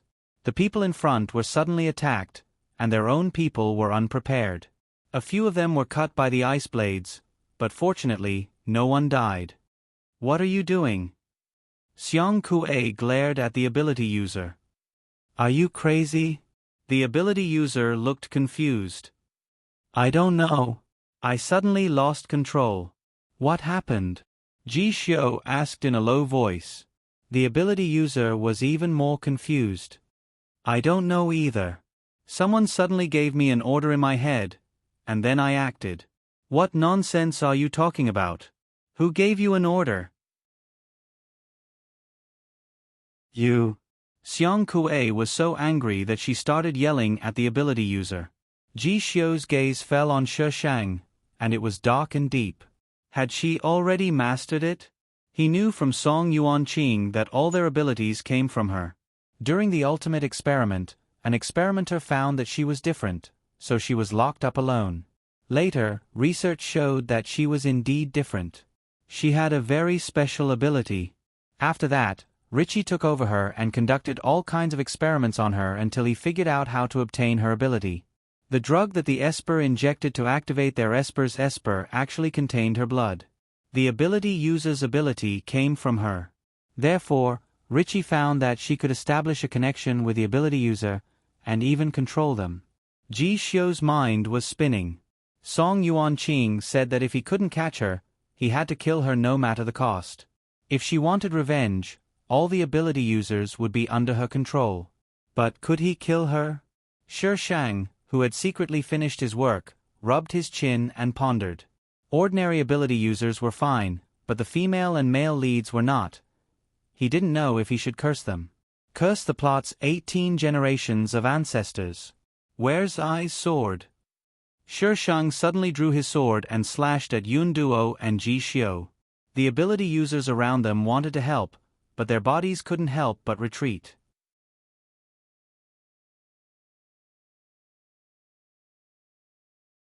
Chapter 1371. Ji Xiu and Yun Duo were caught off guard by Shang's sudden attack. Fortunately, the two of them had been through a lot, so they quickly calmed down and joined forces to deal with Shang. Shang wanted to kill them, but Yun Duo and Ji Xiu also had different reasons to want to kill her. Shang hadn't used his supernatural ability from the beginning to the end, only the iron sword. However, their supernatural abilities didn't have much effect on her. Even if she couldn't control the male and female protagonists, the supernatural ability came from her. She could be considered their ancestor. Attacking an ancestor was akin to betraying one's ancestor. She would be struck by lightning. Yun Duo dodged the iron sword awkwardly and shouted at her righteously, "Jiang Tan, do you still want to fight with us at this time? We should unite to deal with the mutants and drive them out of our territory." Shang replied to her with 5 words, "What does it have to do with me?" Ji Xiu echoed Yun Duo, "How is it none of your business? Don't forget that you're a human." Shang smiled with curved eyebrows and eyes. "That's hard to say." The original owner was an orphan, but she didn't have any memories before she was brought back by Yun Duo's parents. Where did her supernatural ability come from? Side task. Darkness invasion. Accepted by default. Shang. Flips table. What happened to letting me do whatever I want? How could you accept it by default? I forgot that I have this right. The system was a little smug. Since it lost its autonomy, it had been oppressed by the host. When it regained its autonomy, it had forgotten that it had this right. But now it remembered. The system continued to explain, "You can't blame me. You were thinking too much and triggered the keyword." Shang. Is there something wrong with your imagination? You can send it. I don't want to do it. Bite me. I'm not a dog. Don't think that I can bite just because I'm called Buttface. Bah, I'm not called Buttface. While Shang and Buttface were talking nonsense, the male and female protagonists had already formed a team. Shi Shang cursed and rushed over with his sword again. The two of them still had their halos. Even if they couldn't kill them, they should at least give them a good beating. Shi Shang restrained his murderous aura, which made it easier for him to deal with the male and female protagonists. The onlookers outside were all dumbfounded. Even Ji Xiao and Yun Duo couldn't beat her. Xiang Kuei and Test Subject 22, who had witnessed Shi Shang's power, were much calmer. She had been killing xenogeneics in batches, not one person. Phew. Shi Shang pouted and blew away the hair that was blocking his eyes. He reluctantly left the battlefield with his sword in hand. Ji Xiao and Yun Duo were lying on the ground. They felt tired just by moving their fingers. Shi Shang walked out, looked around, and asked, "Who else wants to hit them?" "Everyone." "Are you not satisfied with your own beating, and now you're urging others to beat him? How despicable." No one moved from Ji Xiao's side, but someone from Test Subject 22's side moved. She couldn't stand these people being praised by a group of ignorant people. They really thought they were the saviors of the world. Ji Xiao's people were afraid of being beaten, so they didn't dare to say anything. Even if they wanted to move, they couldn't. They didn't have control over their bodies. They didn't believe what the psychic said, but they had to believe it after experiencing it for themselves. "Zhong Tan, are you not human?" Xiang Kuei was bold. She opened her eyes wide and asked directly without hiding anything. Shi Shang immediately retorted, "You're the one who's not human." Xiang Kuei didn't back down at all. She straightened her neck and said, "You said it yourself." "Did I say I'm not human?" She only said that it was hard to say. She didn't say she wasn't human. "You're not human at all. You're insulting me." Xiang Kuei choked. She rolled her eyes and said quickly, "Then how do you explain the xenogeneics running away when they saw you? Who knows what's going on in their heads?" She wasn't a xenogeneic. How could she understand their brain circuits? They wanted to run away, but she didn't want Er Kong to stop them and love her again. "Idiot. Zhong Tan, are you controlling us?" Xiang Kuei asked again. Shi Shang smiled brightly this time. "Yes." Out of everyone present, the only person Xiang Kuei suspected was Shi Shang. She hadn't expected Shi Shang to actually answer her question. But this answer didn't make her feel at ease. She forced herself to calm down. "How did you do it?" Shi Shang spread his hands innocently. "Maybe it's because your supernatural abilities came from me." "What? How is that possible?" "Our supernatural abilities were awakened by taking Dr. Ritchie's drug." "What does it have to do with you?" "Don't talk nonsense. How could our supernatural abilities come from you?" Xiang Kuei didn't say anything. She had been thinking about where her supernatural abilities came from. If it was her own ability, why did she take Dr. Ritchie's drug? Many of the people who had injected the drug with them had disappeared. Where did those people go? But she didn't expect her supernatural abilities to come from one person. "It's up to you whether you believe it or not. Anyway, I can control you. If you don't believe it, you'll ask if there's cat biscuits." While everyone was digesting this unbelievable news, Ji Xiao and Yun Duo were about to die from the beating. Experimental Subject 22 dragged Ji Xiao and Yun Duo out and threw them in front of Shi Shang. He grabbed Ji Xiao's neck and asked word by word, "Did you really blow up the mutant base?" Ji Xiao's face was pale. There were bruises all over his face. He didn't look handsome at all. Shi Shang didn't hit his face. It was definitely Experimental Subject 22 who did it. "I'm asking you a question." Experimental Subject 22 slapped Ji Xiao's face again. "Shi Shang. This kid will definitely be taught a lesson in the future. How dare he slap the male lead's face?"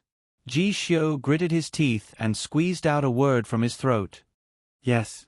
Experimental Subject 22 let go of Ji Xiao and waved his hand like a boss. "Beat him up." In the past, he had his suspicions. But after seeing how Shi Shang suppressed him, he was even more certain that they didn't blow up the mutant base. This bunch of liars. That's enough. Someone couldn't stand it anymore. If it wasn't Captain who blew up the mutant base, who else could it be? Experimental Subject 22 looked at the psychic. I'm not sure who did it, but it definitely couldn't have been them. At that time, only Captain and Yoon Duo went up to the base. Other than them. The psychic suddenly paused. He remembered someone saying that Jiang Tan was also there. She was even welcomed by the mutants in a huge formation. How could she still say that she was a human? The psychic's brain circuitry changed and he defined Shi Shang as a mutant. Would a mutant blow up their own base? No way. So other than Captain and Yoon Duo, who else could have done it? This group of people was up to no good. Double monthly votes. Little cuties. Vote monthly votes. Double monthly votes. Little cuties. Vote monthly votes. Double monthly votes. Little cuties. Vote monthly votes. Double monthly votes. Little cuties. Vote monthly votes.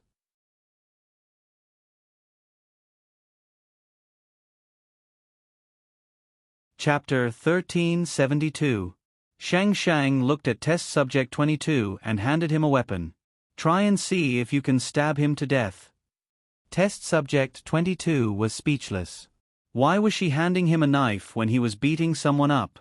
Although Test Subject 22 was a little confused, he still took the knife and pushed the others away. Stop. Stop it. Do you have any conscience? Let go of Captain. Don't touch Captain. Xiang Kuei just looked at them coldly. There was even some anticipation in her eyes. She hated Yoon Duo and wanted her dead. However, Ji Xiu always protected her. Even Xiang Kuei found Ji Xiu an eyesore. Yoon Duo saw Test Subject 22 approach Ji Xiu with a knife and shouted, "No, it wasn't us. We don't know who bombed the base." Test Subject 22 paused. Then why did you tell the public? Yoon Duo's eyes were red and swollen. Her words were a little unclear. It wasn't us. It was Executive Officer Song Yuanqing. He said that this would calm the people. Test Subject 22 didn't seem to understand. Shi Shang crossed his arms in front of his chest and said calmly, to put it bluntly, he just wants more people to work for him. With a national hero around, the people around Song Yuanqing wouldn't disperse. They would feel that there was hope and Song Yuanqing could still be the emperor for a while. Despicable. Test Subject 22 scolded. You guys aren't good people either.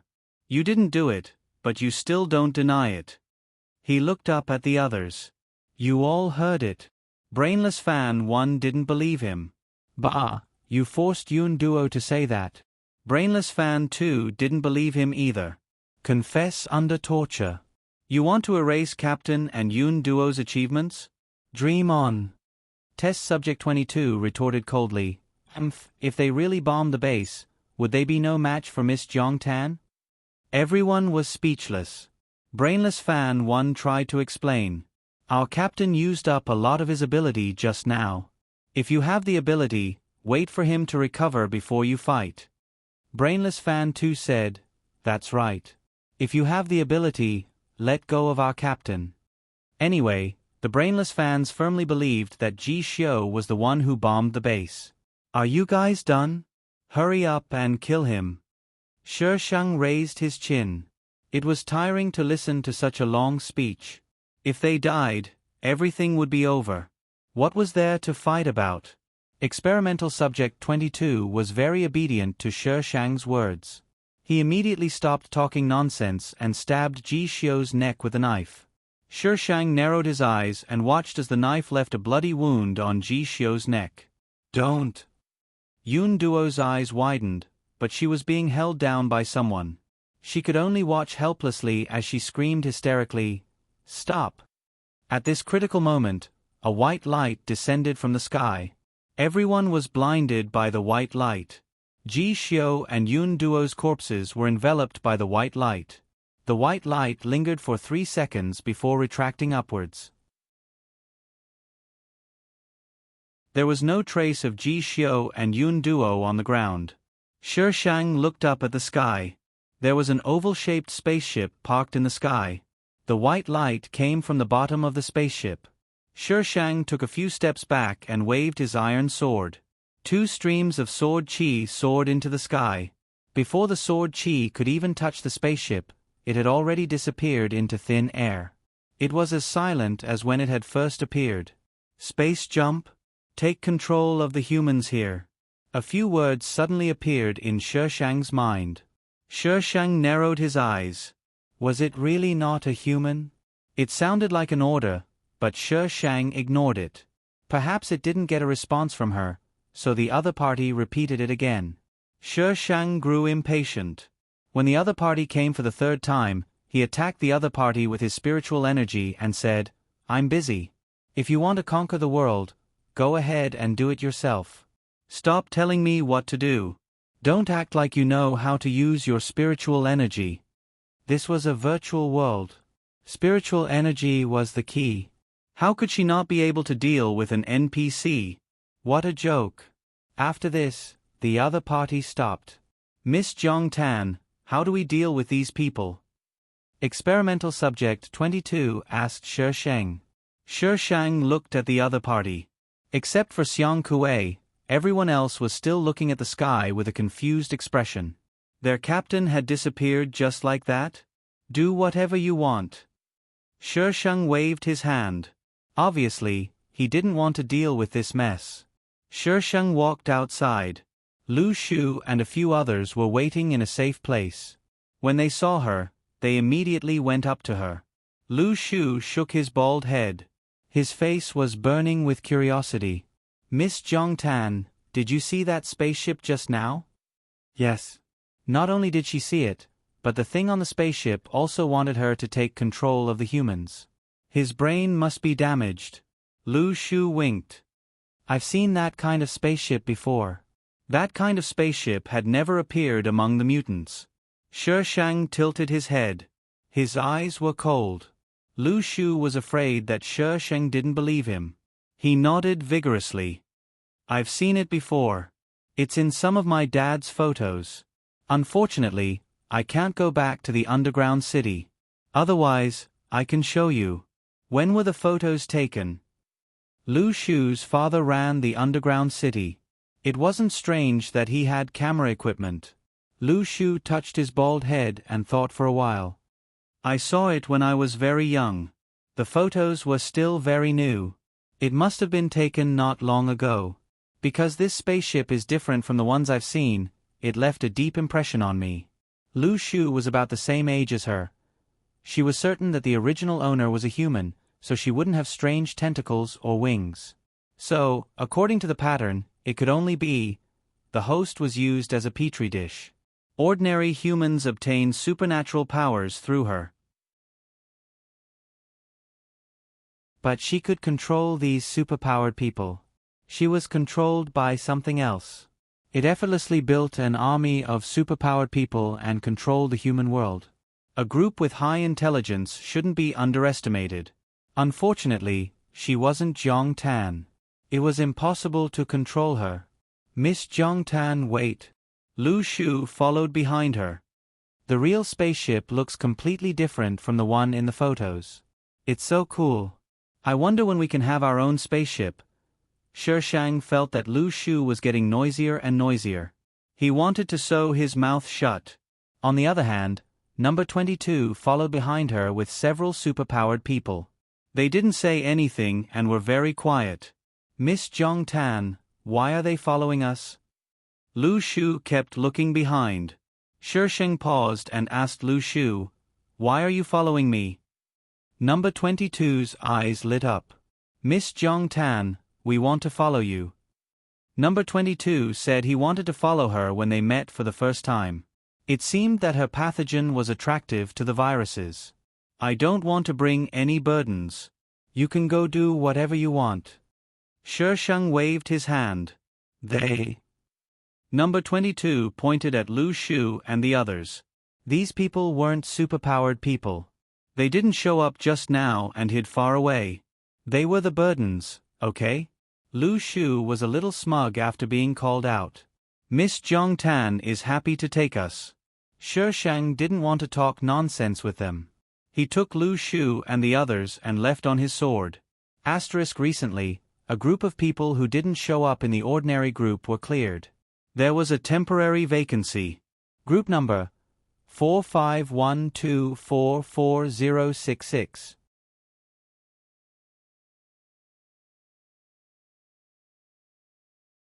Chapter 1373. On the night that the spaceship took the male and female protagonists away, countless spaceships appeared in the sky.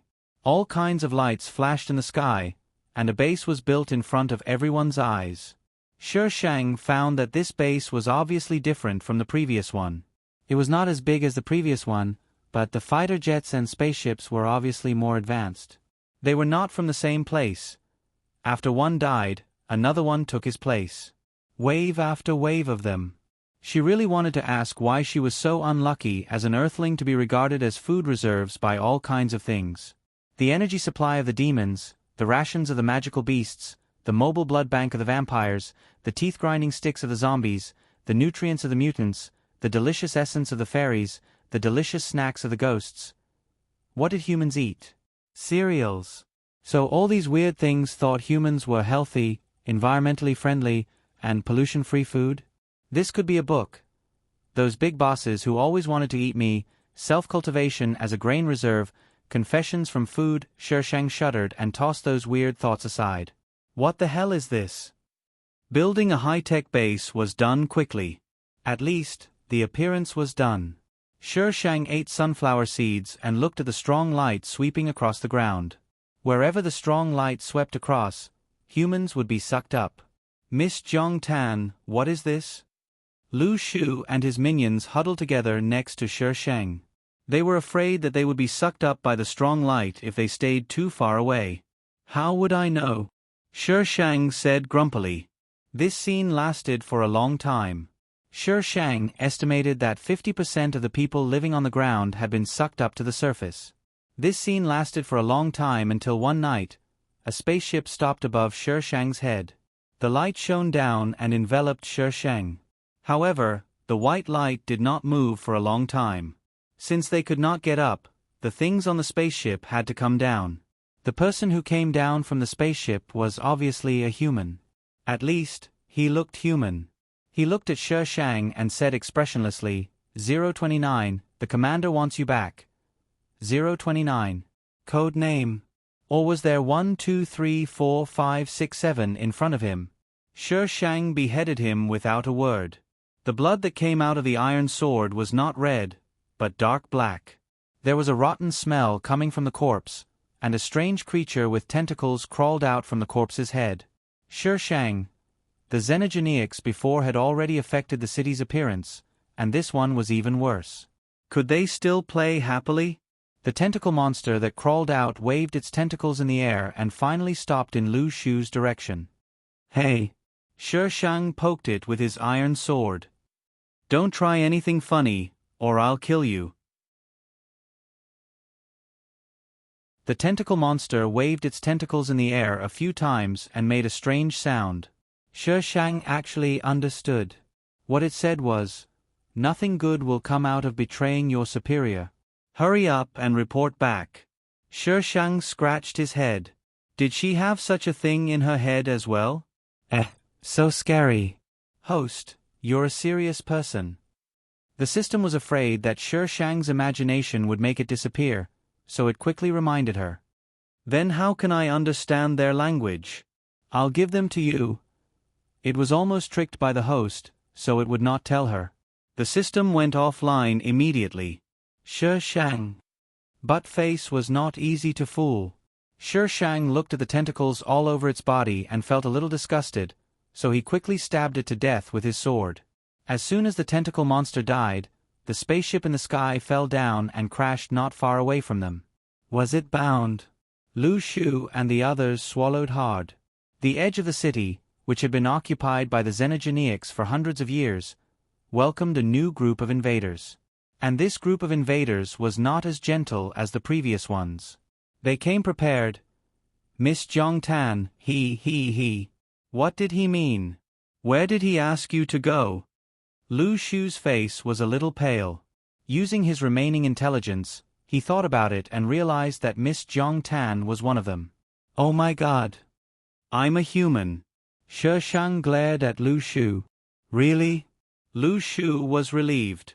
It was good that she was a human. He was scared to death. It's fake. Lu Shu was about to cry.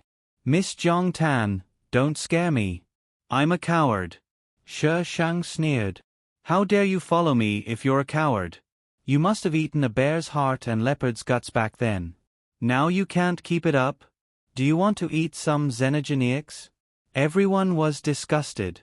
A girl, a beautiful girl, asked them to eat xenogeneics without batting an eyelid. It was so King scary. Lu Shu cleared his throat. It might be more dangerous outside now. It's safer to follow you. During the time they followed her, except for being scolded by her and eating bad food, they were fine. Looking at those people, they were living a terrible life. Lu Shu glanced at the corpses. Miss Jiang Tan, these things appeared more than 10 years ago, or even earlier. What do they want? Don't tell me those humans became like this when they got on board? These creatures. Shi Shang lowered his head and poked the dead tentacle monster with his sword. They're a high-level creature. They can live in any living thing. High-level creatures? These tentacle monsters that looked like octopuses were high-level creatures? They're much smarter than you. Their average IQ is above 140. They're considered geniuses in your world. Any one of them is a genius. Don't you think they're high-level creatures? Lu Shu opened his mouth. He couldn't digest this. High-level creatures didn't look like them. Lu Shu touched his face. He didn't want to be a high-level creature. It was too scary. Shi Shang finished his explanation and walked toward the spaceship. She tried to open the door, but it was locked.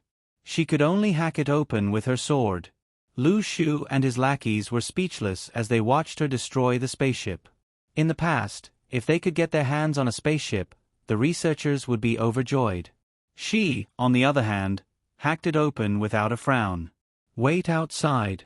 Shi Shang got on the spaceship and turned around to stop Lu Shu and the others who were about to follow him. Okay.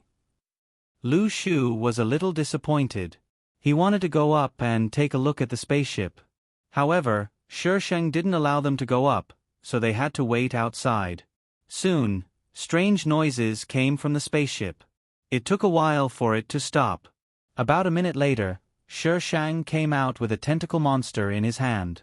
Oh, it was still alive. Lu Shu and his lackeys jumped away. The tentacle monster wrapped around Shi Shang's hand. Its body was a little translucent. There were light spots on its tentacles. They flickered like fireflies.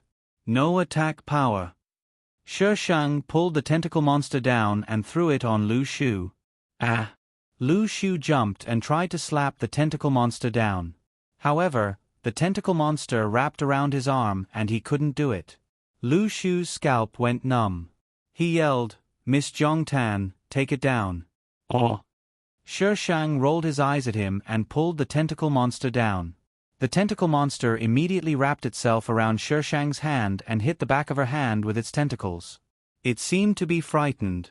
The baby tentacle monster was very cute. It had no attack power and could glow. However, it was not fun when it grew up. Not only was it not cute when it grew up, it was ugly. It was completely different from when it was young.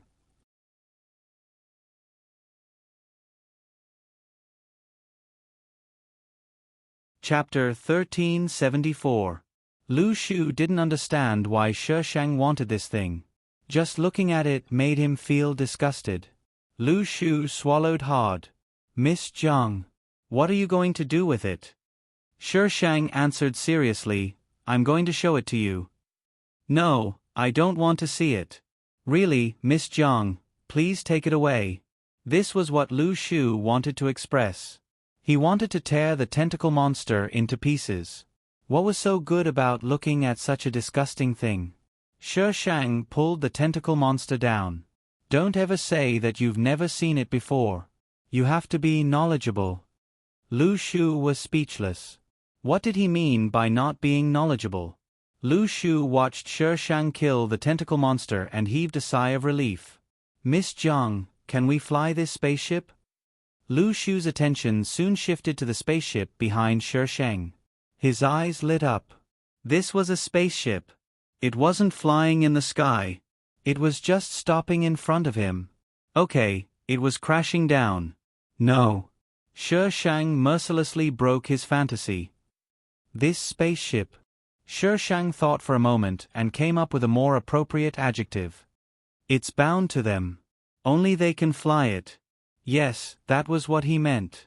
Anyway, only this race could fly this kind of spaceship. No one else could touch it. Ah. Lu Shu's face was full of disappointment. He thought he could have fun with it. Who knew that he couldn't fly it? In the following days, Shi Shang took them to play with the spaceship when he was free. From time to time, they could kill some people who wanted to die. Of course, there were also a few mutants who came to her and asked her to go back. Anyway, they all ended up the same. They couldn't be more dead. Not all of the humans were sucked up. Half of them were still alive. The news of Yun Duo and Ji Xiu's lies and forcefully taking the credit for blowing up the base spread among the survivors. This news came without a clear reason. Naturally, everyone was skeptical. However, the mutants had almost caught all of the humans. The people who they once thought were the saviors didn't even show their faces. Naturally, the survivors began to doubt. It was just a rumor. It was a version that was passed down from one person to another. In the end, it was a completely different story. Shi Shang also discovered that there were ability users among the humans who were still alive. In other words, only by staying with the paranormal would they not be taken to the surface by the new xenogeneics. The mutants needed these espers. Shi Shang's guess was right. The mutants came to her more frequently, but they didn't use violence. They replaced one after another. 029, your superior is summoning you back. Shi Shang felt like her ears were about to explode. She dug her ears, looked at the mutant in human skin, and said arrogantly, "Tell your superior to come see me." As a powerful player, how could he lower his head to an NPC? Absolutely not. 029, this is your last warning. The xenogeneic didn't move. He just looked cold. Shi Shang, I'm scared of you. Come and fight if you have the ability. What are you blabbering about? Shi Shang pulled out his sword and swung it down. The xenogeneic was dead. Finally, after Shi Shang killed the 39th xenogeneic, the superior couldn't sit still anymore. He directly sent a message to Shi Shang's mind. Last chance. Last chance. Wow, this guy is so arrogant. I'm so scared. Shi Shang attacked the xenogeneic again. This time, the xenogeneic was prepared. When Shi Shang attacked, the xenogeneic immediately cut off contact with her. Trash. Shi Shang silently pointed his middle finger at the sky. You don't even have the guts to fight me. How dare you challenge me? Maybe Shi Shang was too strong, or maybe the xenogeneic had other plans. Anyway, after that incident, no more xenogeneics came to her. Shi Shang also didn't receive any strange orders. It was as if the person who said those words was a joke. Just as Shi Shang was feeling strange, there was a sudden movement at the border. The xenogeneics blew up the border. The last batch of xenogeneics that hadn't been killed all ran toward the border. The human world outside had fallen. Now, the outside world is the same as the inside world. Lu Shu and his subordinates weren't worried about the collapse of the border. Instead, they were gloating. The people at the border of the city hated the outside world more or less. They could live a happy life outside because they didn't exchange their lives for it. They should also experience what it was like to live in the outside world. Therefore, basically, the people at the border of the city were not normal. The xenogeneics opened the border. Since then, a full-scale war broke out again. The tentacle monsters used the previous xenogeneics as the vanguard and spread out from the border of the city. Similar to what Shi Shang thought, there were many people like her. They were like pathogens. All the people who got superpowers through them eventually became pawns of the Xenogeneics. Humans thought they had a powerful weapon, but in fact, that weapon had already been signed by the Xenogeneics. In the end, not only were they happy for nothing, but they also became the Xenogeneic slaves. All the paranormals were controlled by the Xenogeneics. Together with the Xenogeneics, they gained the right to speak in this world without much effort. These creatures are so weak. Isn't that right? But it's all thanks to the Superior's plan. Otherwise, we wouldn't have been able to take over this place so quickly. Although these creatures called humans were weak, they still had their redeeming qualities. Only one left. A man in military uniform looked at the tragic scene below. His expression was the same as everyone else's. It was like a mass copy of coldness.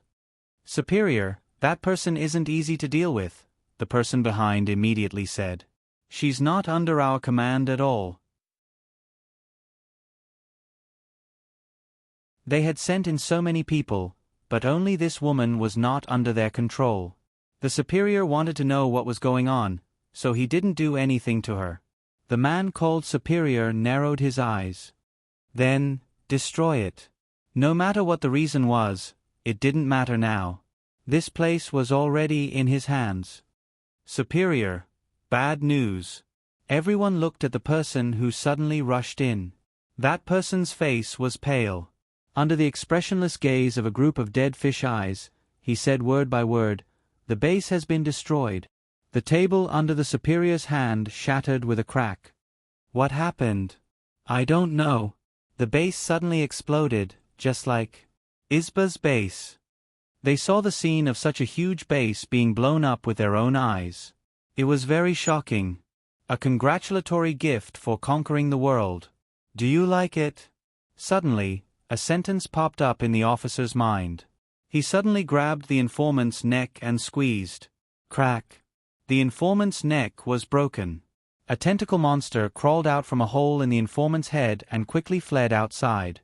Just as it was about to reach the gate, its body expanded and suddenly exploded. The other Xenogeneics present all lowered their heads, afraid that the anger would spread to them. The Superior hadn't been so angry in a long time. #hashtag today's votes for real hedgehog #double monthly votes. Little cuties. Vote monthly votes. Double monthly votes. Little cuties. Vote monthly votes.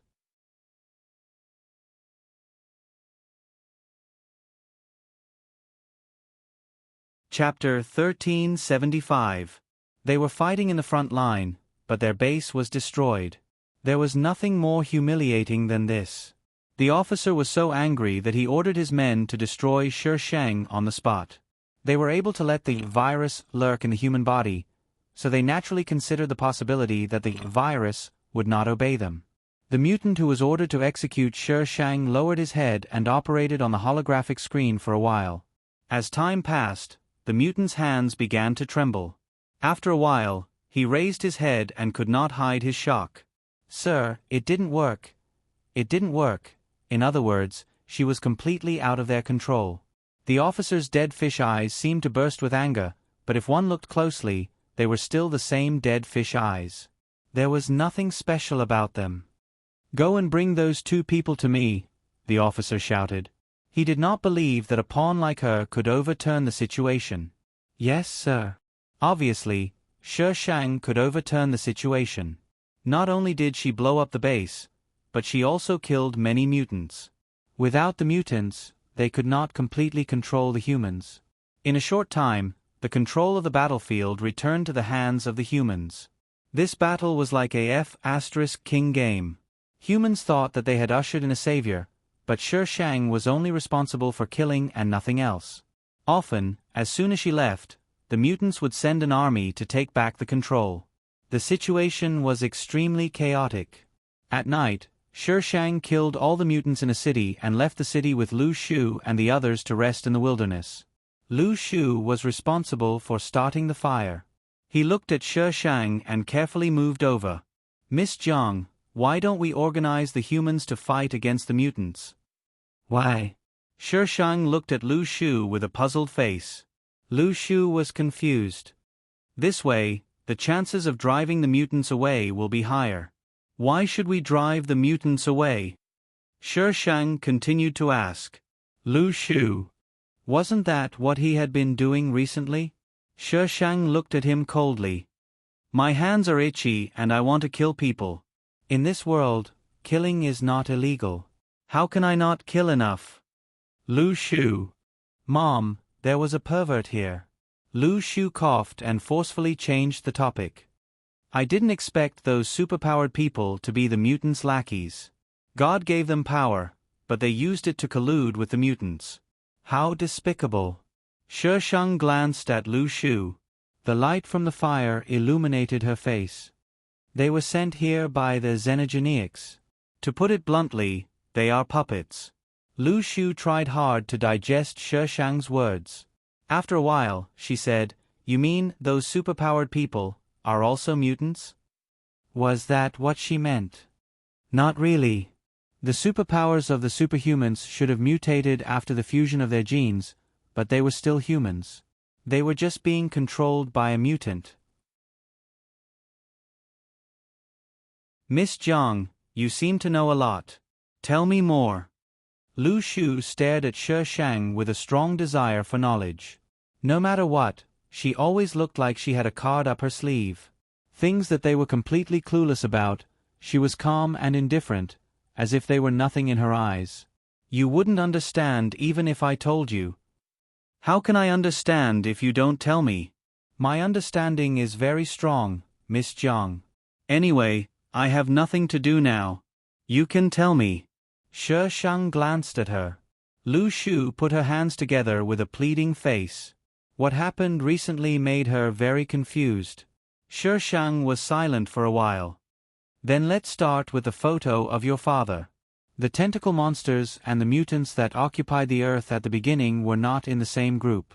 They might have followed the mutants in front of them, or they might have discovered it themselves. No matter how they discovered it, the tentacle monsters found it to be a good place, and they couldn't just let other mutants occupy it. Then, for some reason, they didn't immediately snatch it from the mutants in front of them. Instead, they released many pathogens in the human world. Don't ask her what a pathogen was. She wasn't a researcher, so she didn't know. In short, this pathogen would give human superpowers, and it could also allow the tentacle monsters to control them through this superpower. Judging from the time when the photo was taken, it should be the time when the tentacle monsters released the pathogen. This didn't happen in the original plot because the mutants' base was still standing. But the moment Shi Shang arrived, not only did she destroy their base, she even killed the mutant emperor.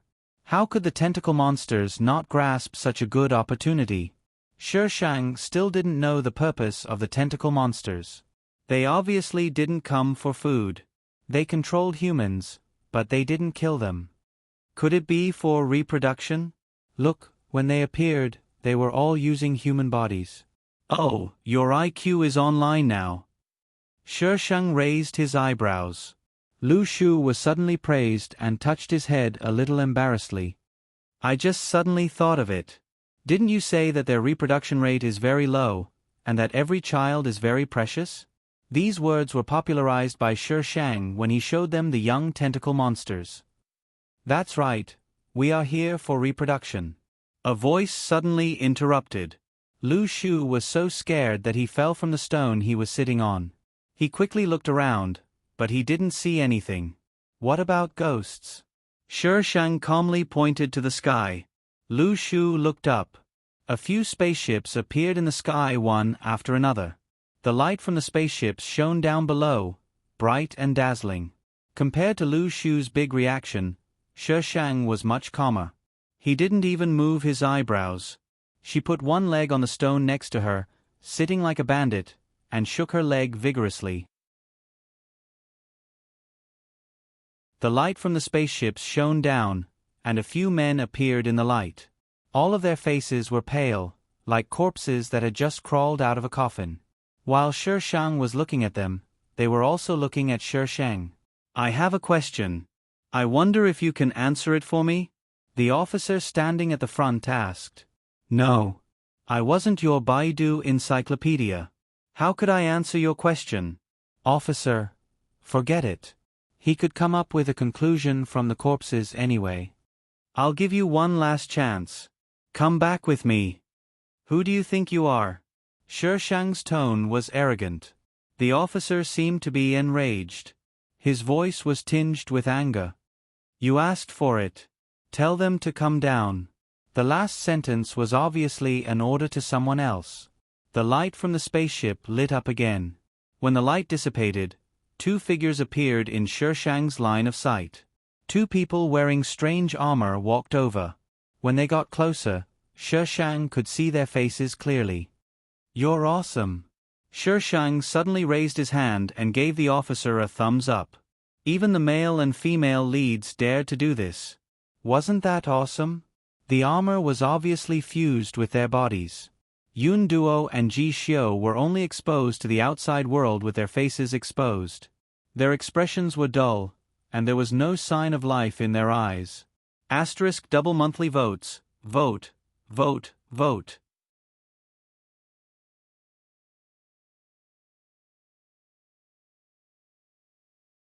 Chapter 1376. This was how the original owner had been transformed into a killing machine. She didn't expect Yun Duo and Ji Xiu to experience what the original owner had gone through. No, I mean, do you all like to do this kind of thing? Shi Shang rubbed his chin and said sarcastically, You all think that you're superior creatures and look down on humans. Why do you want to use humans? Did it hurt to be slapped in the face? If you don't go back with me, there's only one outcome. The officer acted as if he didn't hear what Shi Shang said. What? Shi Shang sneered. Death. The officer stared at Shi Shang and changed the topic. Many of our kind gave birth, but very few survived. The place we used to live is no longer suitable for living. If we don't do anything, only death awaits us. When we were about to give up, we found this remote planet. It's very backward, but the environment here is very suitable for us to live in. The original creatures here are also very suitable to be the hosts for our descendants. Wait a minute, aren't we fighting? Shi Shang asked to stop. You're already here, but now you're telling I about it. Do you know the rules? I don't want to listen. The officer ignored Shi Shang and continued, but the Isba tribe led their tribe to occupy this place. Our civilization is more advanced than theirs, but we don't have as many people as them. We can't fight them head-on. That's why you all are here. They were waiting for an opportunity. And not long ago, they waited for this opportunity. Are you going to fight or not? What nonsense are you talking about? My big sword is thirsting for blood. The officer glanced at Shi Shang, then turned to Yun Duo and Ji Xiu and ordered, Kill her. He said so much because he wanted the hint he planted in her body to work, but there was no reaction at all. The officer didn't know that the hint wouldn't work because the core had changed. As soon as he finished speaking, Yun Duo and Ji Xiu moved at the same time, attacking Shi Shang from the left and right. Shi Shang. Where's I's sword? After the modification and the addition of their abilities, Yun Duo and Ji Xiu's strength had more than doubled. With the addition of their armor, Shi Shang couldn't hit them. F***ck. Fuck. Shi Shang slashed twice. Suddenly, he took out energy balls and threw them at them as if they were free. After a series of explosions, only a few large craters were left, as well as the sizzling lightning. Shi Shang quickly glanced in that direction and found that Yun Duo and Ji Xiu had dodged. At this time, they were sprinting toward her at a speed of 100 meters. What the F***ck? The situation was already like this. Where was the halo? How infuriating! Shi Shang raised her sword and slashed at the cloud that was the first to approach her. The iron sword cut into her armor, producing an ear-piercing sound. Cracks appeared on the armor, but they were quickly repaired, as perfect as before. Shi Shang was slightly surprised. Recycled materials? F***k. This thing is good stuff. Regardless of whether it was used to create armor or weapons, as long as it was not completely shattered, it could immediately repair it. Shi Shang's eyes lit up as he looked at Cloud. There were two ways to obtain regenerative materials. The first was to extract them from special minerals, and the second was to obtain them from a type of insectoid. Of these two methods, the former was difficult to find minerals, while the latter was difficult to find insectoids. To sum it up in one sentence, this thing was extremely rare. Even in her era, it was a top-grade item. It might not even be seen in 100 years. She did not expect to see it here. Host, this is a virtual world. Even if you can bring it to the next dimension, you will never be able to bring it back to the real world. Shi Shang. Why did she suddenly feel as if a basin of cold water had been poured over her? Shi Shang was very clear about this rule. Other than the initial carving, the materials used to create the watch were all her own. She was too excited to see this thing just now and forgot about it for a moment. Shi Shang quickly cast this thought aside and went behind Cloud. Regenerative materials had to be completely destroyed in one go. Otherwise, they would be completely regenerated. The clouds rotated with her.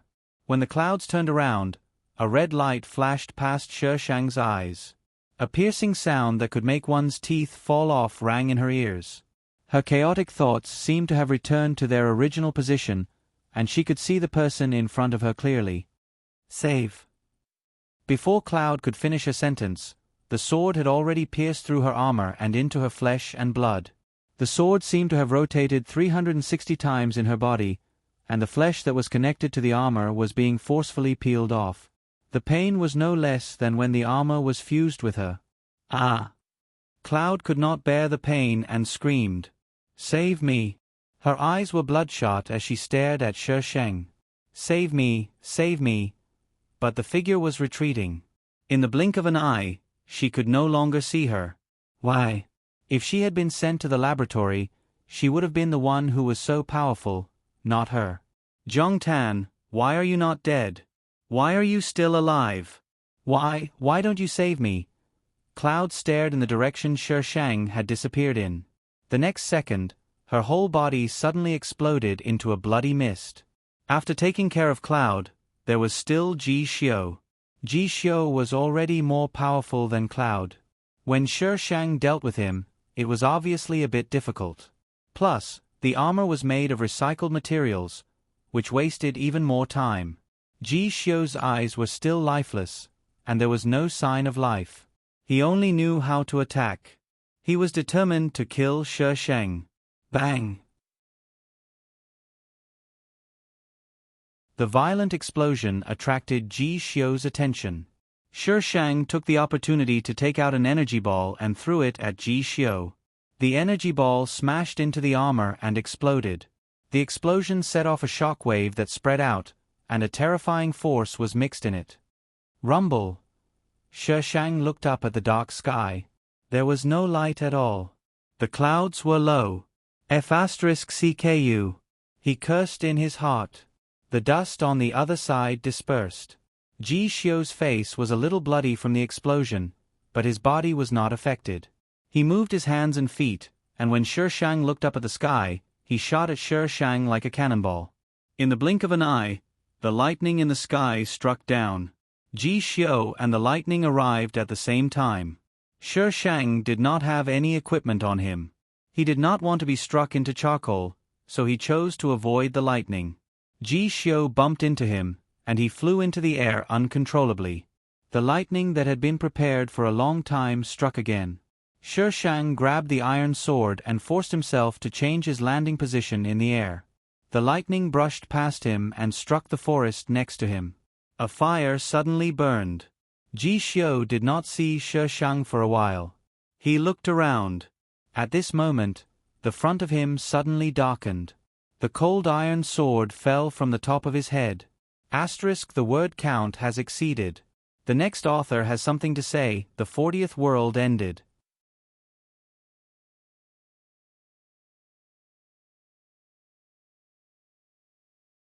Chapter 1377. It's good that we met now. The dusty blood is boiling, the cold armor is clamoring, blood stains the galaxy, you are the master. You walk on the light, break through the darkness, break the shackles. You come against the wind, break through the fog, break the cage. May you be as bright as the sea of stars, glorious for all ages, everlasting may you be as dazzling as the moon and the stars, invincible, forever famous may you be as dazzling as the stars. All the mountains and rivers, heaven and earth submit. The familiar melody echoed in the white room again and again. A group of people stood outside the room, blocking the door with solemn expressions. There were many people standing opposite them, and one of them was the most eye-catching. Her light purple dress wrapped around her graceful body, and the waves in front of her chest were very impressive. "I'm very sorry, Miss Sherlon. Without the master's orders, no one is allowed to enter this room." "How long has she been like this? How long are you going to guard her? If this goes on, what will happen to the Sher family?" The one called Miss Sherlon was the woman in the purple dress. "I say, does the Zhanlong guards belong to Sher Sheng or the Sher family? Do you still have the Sher family in your eyes?" A man beside the woman in the purple dress roared. The man in the lead looked up at Sherlon and the other man, and repeated in a flat tone, "Miss Sherlon, without the master's orders, no one is allowed to step into this room." "Order." Sherlon pointed inside the room, her eyes full of mockery. "She's already like this, how can he give orders? When did he give the order? Ah! Are the Zhanlong guards thinking of rebelling? Ka!" The melody in the room suddenly stopped. A slightly impatient voice came from inside the room. "What's the noise about?" Sherlan's expression changed drastically, and her pupils contracted. She actually woke up at this time. Didn't she say she wouldn't wake up? Sher Fong. The man's expression was normal, but only he knew how big the fluctuation in his heart was. He glanced at Sherlon, then turned and entered the room. In the pure white room, a young girl sat on the bed with her head slightly lowered. She was wearing a silk nightgown, and her hair fell naturally, wrapping around her body. Sher Fong approached, his voice trembling. "Patriarch." The young girl slightly raised her head. Her palm-sized oval face had an unnatural blush. Her skin was whiter than snow, and her eyebrows were like ink paintings. Her eyes were slightly narrowed, like a crescent moon. One could vaguely see that she was cold and quiet. She clearly had an extremely beautiful face, but at this moment, her expressionless face appeared somewhat gloomy. She reached out and brushed away the black hair that hung in front of her chest, revealing her exquisite collarbone. The corners of her lips curled up slightly, and her face suddenly became lively, like a withered flower that suddenly bloomed. His brows relaxed as his phoenix eyes opened. His pitch-black pupils were like the vast starry sky that encompassed everything in the world, yet no one was able to pry any secrets from them. Sher Shang took the clothes next to him and put them on. He lifted the quilt and got out of bed. "How long have I been asleep?" Sher Fong lowered his head and answered respectfully, 98 days and 16 hours. "It's only been 3 months. Sher Shang sighed. "Sher Fong. What do you mean by talented, patriarch? Do you know how many things have happened in these 3 months? If Sher Fong knew how long Sher Shang had spent in those plains, he wouldn't think so. Sher Shang looked out of the room. The silver door reflected Sher Lan's pale face. She met Sher Shang's gaze and suddenly took a step back. If it weren't for the people beside her supporting her, she wouldn't have been able to stand steadily. Sher Shang sneered. "Why are unrelated people here? It's my fault." Sher Fong lowered his head even more. Sher Shang put on his clothes and walked towards the door. The group of people outside the door all lowered their heads. Some people had already fled further away, not wanting to have anything to do with Sherlon and the others. "Do you think I'm going to die?" Sher Shang looked at Sherlon. His lips moved slightly, full of malice. "I've disappointed you. I didn't die this time. You want to pull me down? Dream on. Everyone involved in this matter. Patriarch, please have mercy. I was forced. Sherlon forced us to do this. Patriarch, Sherlon forced us to do this." The people around Sherlon didn't care about their status and directly knelt on the ground. They regretted it so much. They shouldn't have listened to Sherlon. Now that she suddenly woke up, they were afraid. Sher Shang looked at them coldly. "Since you know the consequences, You must have the backbone to bear the consequences. Don't make it seem like I forced you to rebel." Everyone immediately fell silent. "Shi Fang, I won't keep those with disloyalty." "I know what to do." "Won't keep those with disloyalty." She always meant what she said and didn't tolerate disloyalty. It was fine if they weren't discovered, but if they were, everyone's faces were filled with despair. They vented their anger on Shi Lan. "Shi Lan, it's all your fault. It's all your fault." Shi Yulan was already paralyzed on the ground. She clenched her fists, her nails digging deep into her flesh. "Why did you wake up?" The doctor clearly said that there was no possibility of her waking up. Why did she suddenly wake up? "Do you think you can become the head of the family if I don't wake up?" Shi Lan's eyes were filled with hatred, and her beautiful face was distorted. "If it wasn't for you, I would have been the head of the family long ago. Shi Shang, you be *tch, it's all your fault." "What right do you have to snatch it from me?" The corner of Shi Shang's lips lifted. "The winner is king." Shi Lan's face turned pale. The Shi family's head, who had been unconscious for 3 months and was told that she would never wake up, suddenly woke up. This news instantly spread throughout the entire planet and even the entire Netherworld galaxy. Everyone thought that she would definitely die. Even if she didn't die, she would never wake up again. At this moment, the person from the Shi family woke up. Under Shi Fang's strong request, Shi Shang did a full physical examination and finally confirmed that everything was normal. The 3 months of sleep seemed like an accident. Why didn't the news be suppressed? Shi Shang looked at the excited crowd on Star Web and asked Shi Fang calmly. Young Master Shi Yi was the first to discover that something happened to the family head. We were a step too late. Is Shi Yi involved too? Young Master Shi Yi only sent you to the hospital. You know that he is. The media has been keeping an eye on him.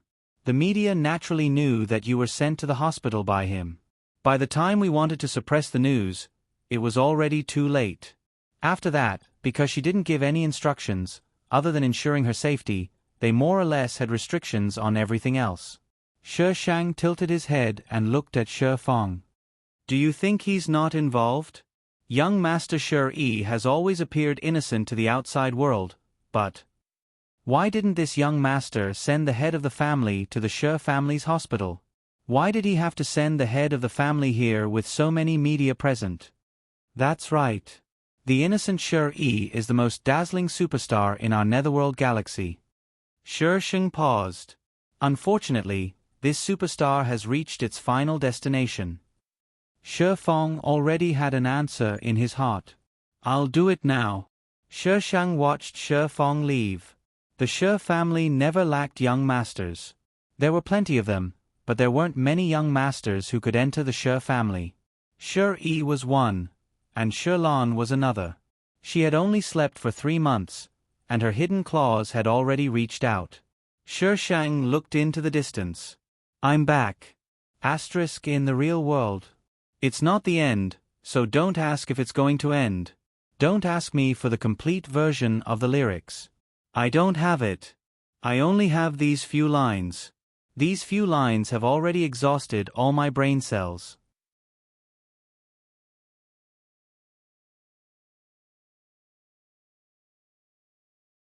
Chapter 1378.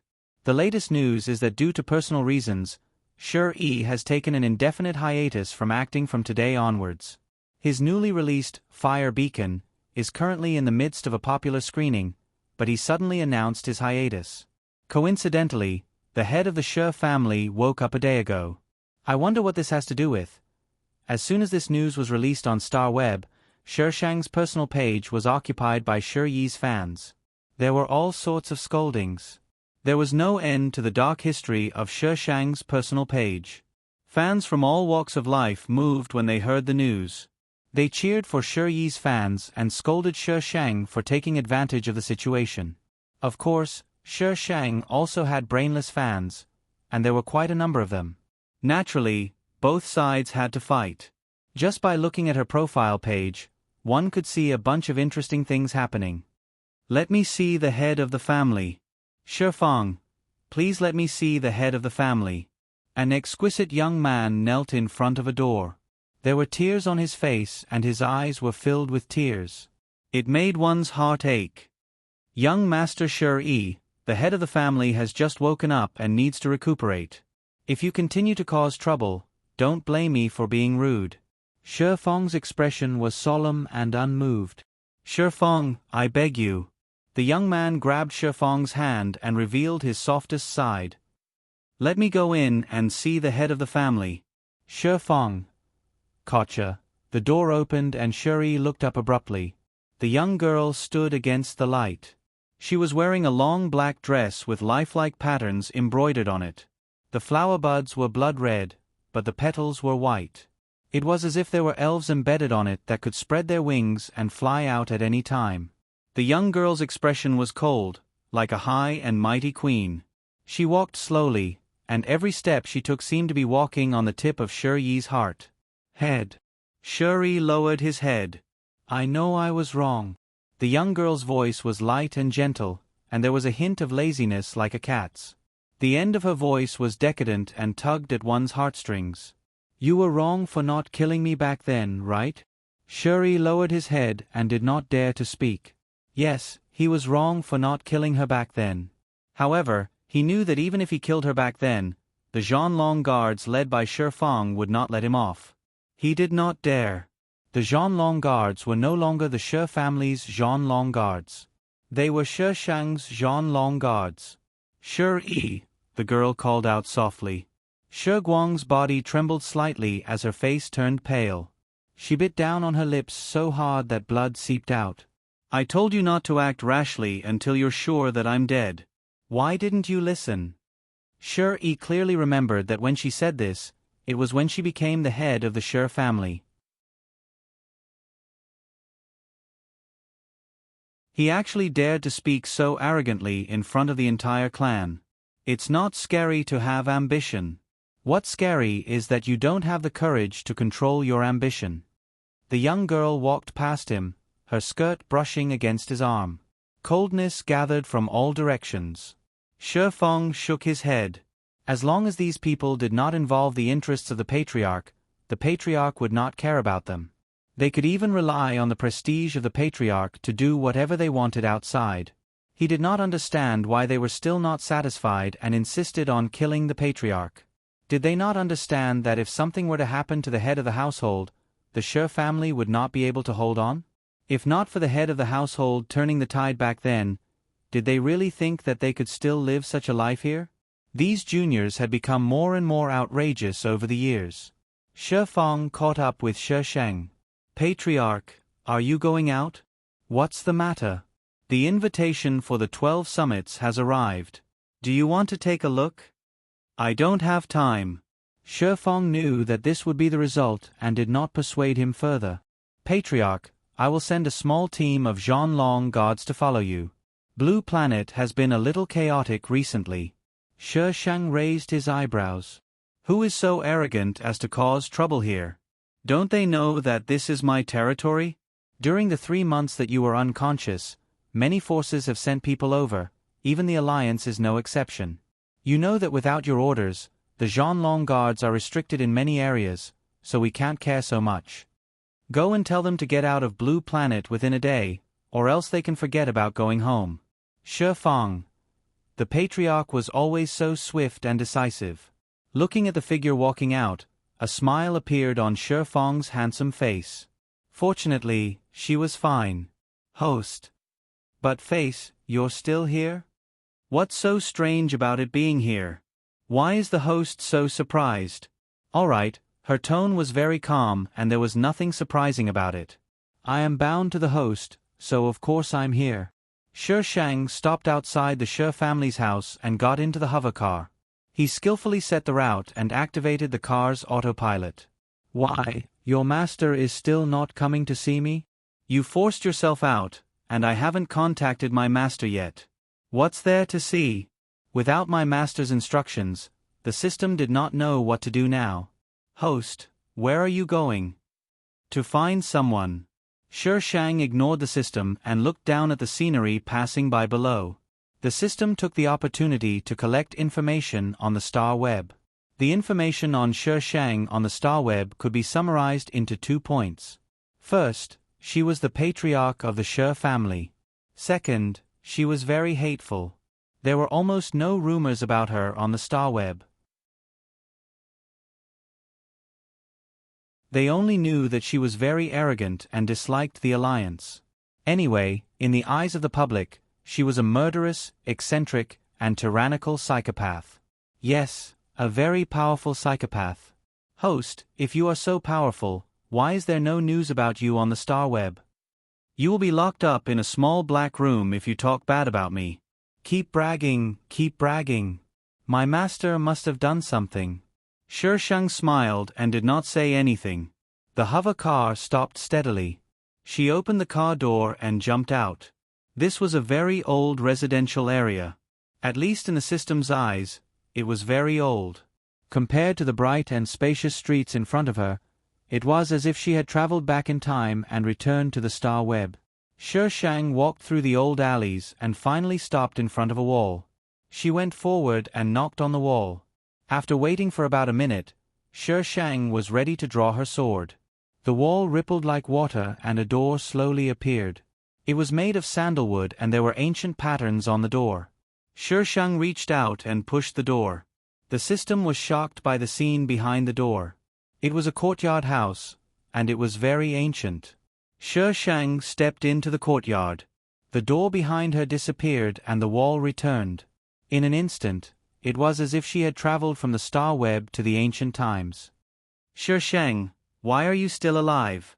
An unfriendly voice came from a room. It sounded like a woman's voice. Shi Shang looked at the room. Don't be so unfriendly. If you have something to say it in the courtyard. I don't want to see you. You say it as if I want to see you. Shi Shang rolled her eyes. Help me find someone and everything you owe me will be written off. From then on, we will go our separate ways. The woman did not speak for a long time. After a long time, she finally spoke. Who is it? Why are you doing this? Shi Shang's lips curled into a faint smile. My wife. Asterisk monthly votes. Double monthly votes. Ah.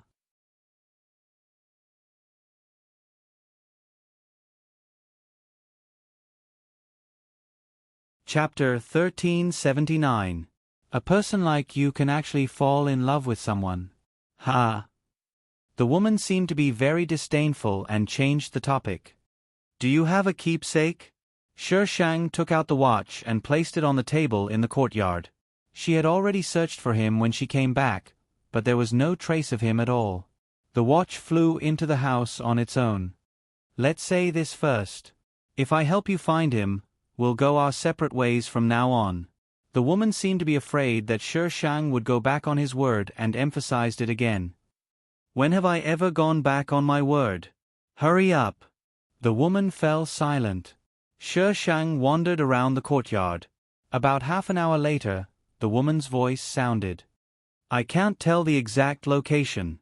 I can only tell you the approximate location. Where is it? Does the agreement still count? Shi Shang's lips twitched. It does. Imperial Capital Star. Shi Shang was stunned. The female lead said maliciously, You left the Imperial Capital Star for someone back then. Now, are you going back for someone? The watch flew out of the room. Shi Shang reached out to catch it. She slowly tightened her grip as her eyes darkened. Shi Shang kept the watch. Goodbye.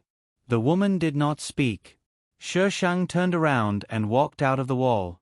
Standing on the old street, she looked up at the distant sky. Imperial Capital Star.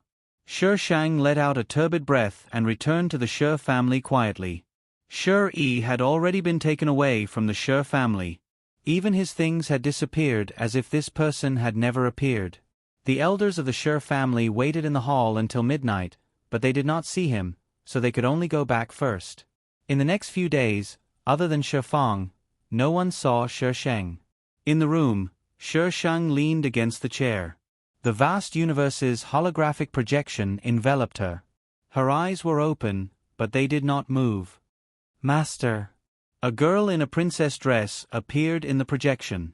She reached out to touch Shi Shang's eyes. Master, you need to rest. She had been in this state for a long time. Shenxing, Master, I'm here, the girl replied crisply. Shi Shang's voice was faint. I'm going back to the capital star. Shenxing bit his lip. Master, if you don't want to go back, you can ask Shi Feng to help you. You don't have to force yourself. Shi Shang took a hand away and waved it in the air. The holographic projection of the universe disappeared. Shi Shang held Shenxing's hand for a long time before he said, "Change back." Master. Shenxing was a bit unhappy. Shi Shang looked at her quietly. Shenxing turned back to his flat form, feeling wronged. Shi Shang called Shi Feng in and handed Shenxing to him. Take her out to play for a day. Keep a close eye on her. Shi Feng took it respectfully. Yes. Shi Feng didn't know where Shenxing came from, but it far surpassed the current artificial intelligence. Shi Shang frowned and continued, in addition, get ready to attend the 12 Summit. Patriarch. Shi Feng was very surprised. You. Was he provoked? The 12 Summit was held on the Imperial Capital Star. Shi Shang's gaze drifted over, and Shi Feng immediately lowered his head. I'll do it right away. There were now 6 galaxies in the galaxy. Other than the Nether Galaxy and the Red Moon Galaxy, the other 4 galaxies had formed an alliance. The Red Moon Galaxy was the strongest among the 6 galaxies. It wasn't a problem that it didn't form an alliance with the other 4 galaxies. However, the Nether Galaxy wasn't strong. It was ranked last among the 6 galaxies. The only reason it didn't join the alliance was because of Shi Shang. The alliance clearly stated that as long as she was alive, the alliance would refuse to let the Nether Galaxy join. The people who didn't know the truth thought that the conflict between the alliance and Shi Shang was because she had robbed the alliance's reserve. In fact, the conflict between them was far more than that. Of course, outsiders would never know about this, so the Nether Galaxy couldn't join the alliance. Every time the Zergs and interstellar pirates invaded, the Nether Galaxy suffered heavy casualties. Everyone pointed their fingers at Shi Shang. And every time there was a war, the blue planet where the Shi family lived didn't send a single soldier. She was powerful and could protect the blue planet, but what about the people outside the blue planet? She didn't care about the lives of others. What was the use of being powerful? They couldn't join the alliance because of her and couldn't get support. Who else could they hate but her? If the Nether Galaxy was ranked on the hate list, Shi Shang's name would definitely be second place. The system expressed despair at the information it learned. What kind of scum was the host? Capital Star. All the spaceships that came to participate in the 12 Summit had to dock at the Capital Star's port. During this period, no other spaceships were allowed to dock at the port. There were layers of guards, afraid that someone would cause trouble. The spaceship with the word Yen on it slowly stopped. The ceremonial team waiting in the distance immediately went over to the spaceship. They were dressed in neat white clothes and had good looks. The men on the left and the women on the right. They all had smiles on their faces and walked in an orderly manner. It was obvious that they were well trained. They stopped in front of the spaceship. The cabin door opened and an old man and a young man came down. The old man had white hair and white eyebrows. He was dressed in a very retro Tang suit. The young man behind him was dressed normally, but his eyes were sharp. After they came down, another group of people came down and protected the old man and the young man in the middle. Master Yen. The captain smiled and bowed. Young Master Yen, the hotel has been arranged. The old man stroked his beard and asked the captain, "How many people have arrived?" The captain nodded slightly. The Jin and Zong families have arrived. A few executives from the administrative planets have also arrived. The Mu and Ji family spaceships will arrive soon. The old man nodded. Out of the corner of his eye, he suddenly saw a spaceship next door. It was a pure black spaceship. There was nothing on it except for a white flower. The flower bud was red, and it was very eye-catching on the pure black spaceship. The old man was surprised. The Shi family is here too? The captain followed the old man's gaze and smiled. Sire Shi Fang brought the Zhanlong guards here, but we didn't see Master Shi. Even the Zhanlong guards are here. How could that little girl from the Shi family not be here? The old man's face darkened. How many years has it been since she stepped into the capital star? Why is she here this year? Did your brain get damaged after being sick for a while? The captain broke out in cold sweat. If that person heard this, they would definitely fight. This was a matter between the big shots. A small captain like him shouldn't get involved. There were 6 big families in the Netherworld galaxy that people feared the most. Even the executives from the administrative planets had to be courteous to the people from the 6 big families. The Yen family was one of the 6 big families.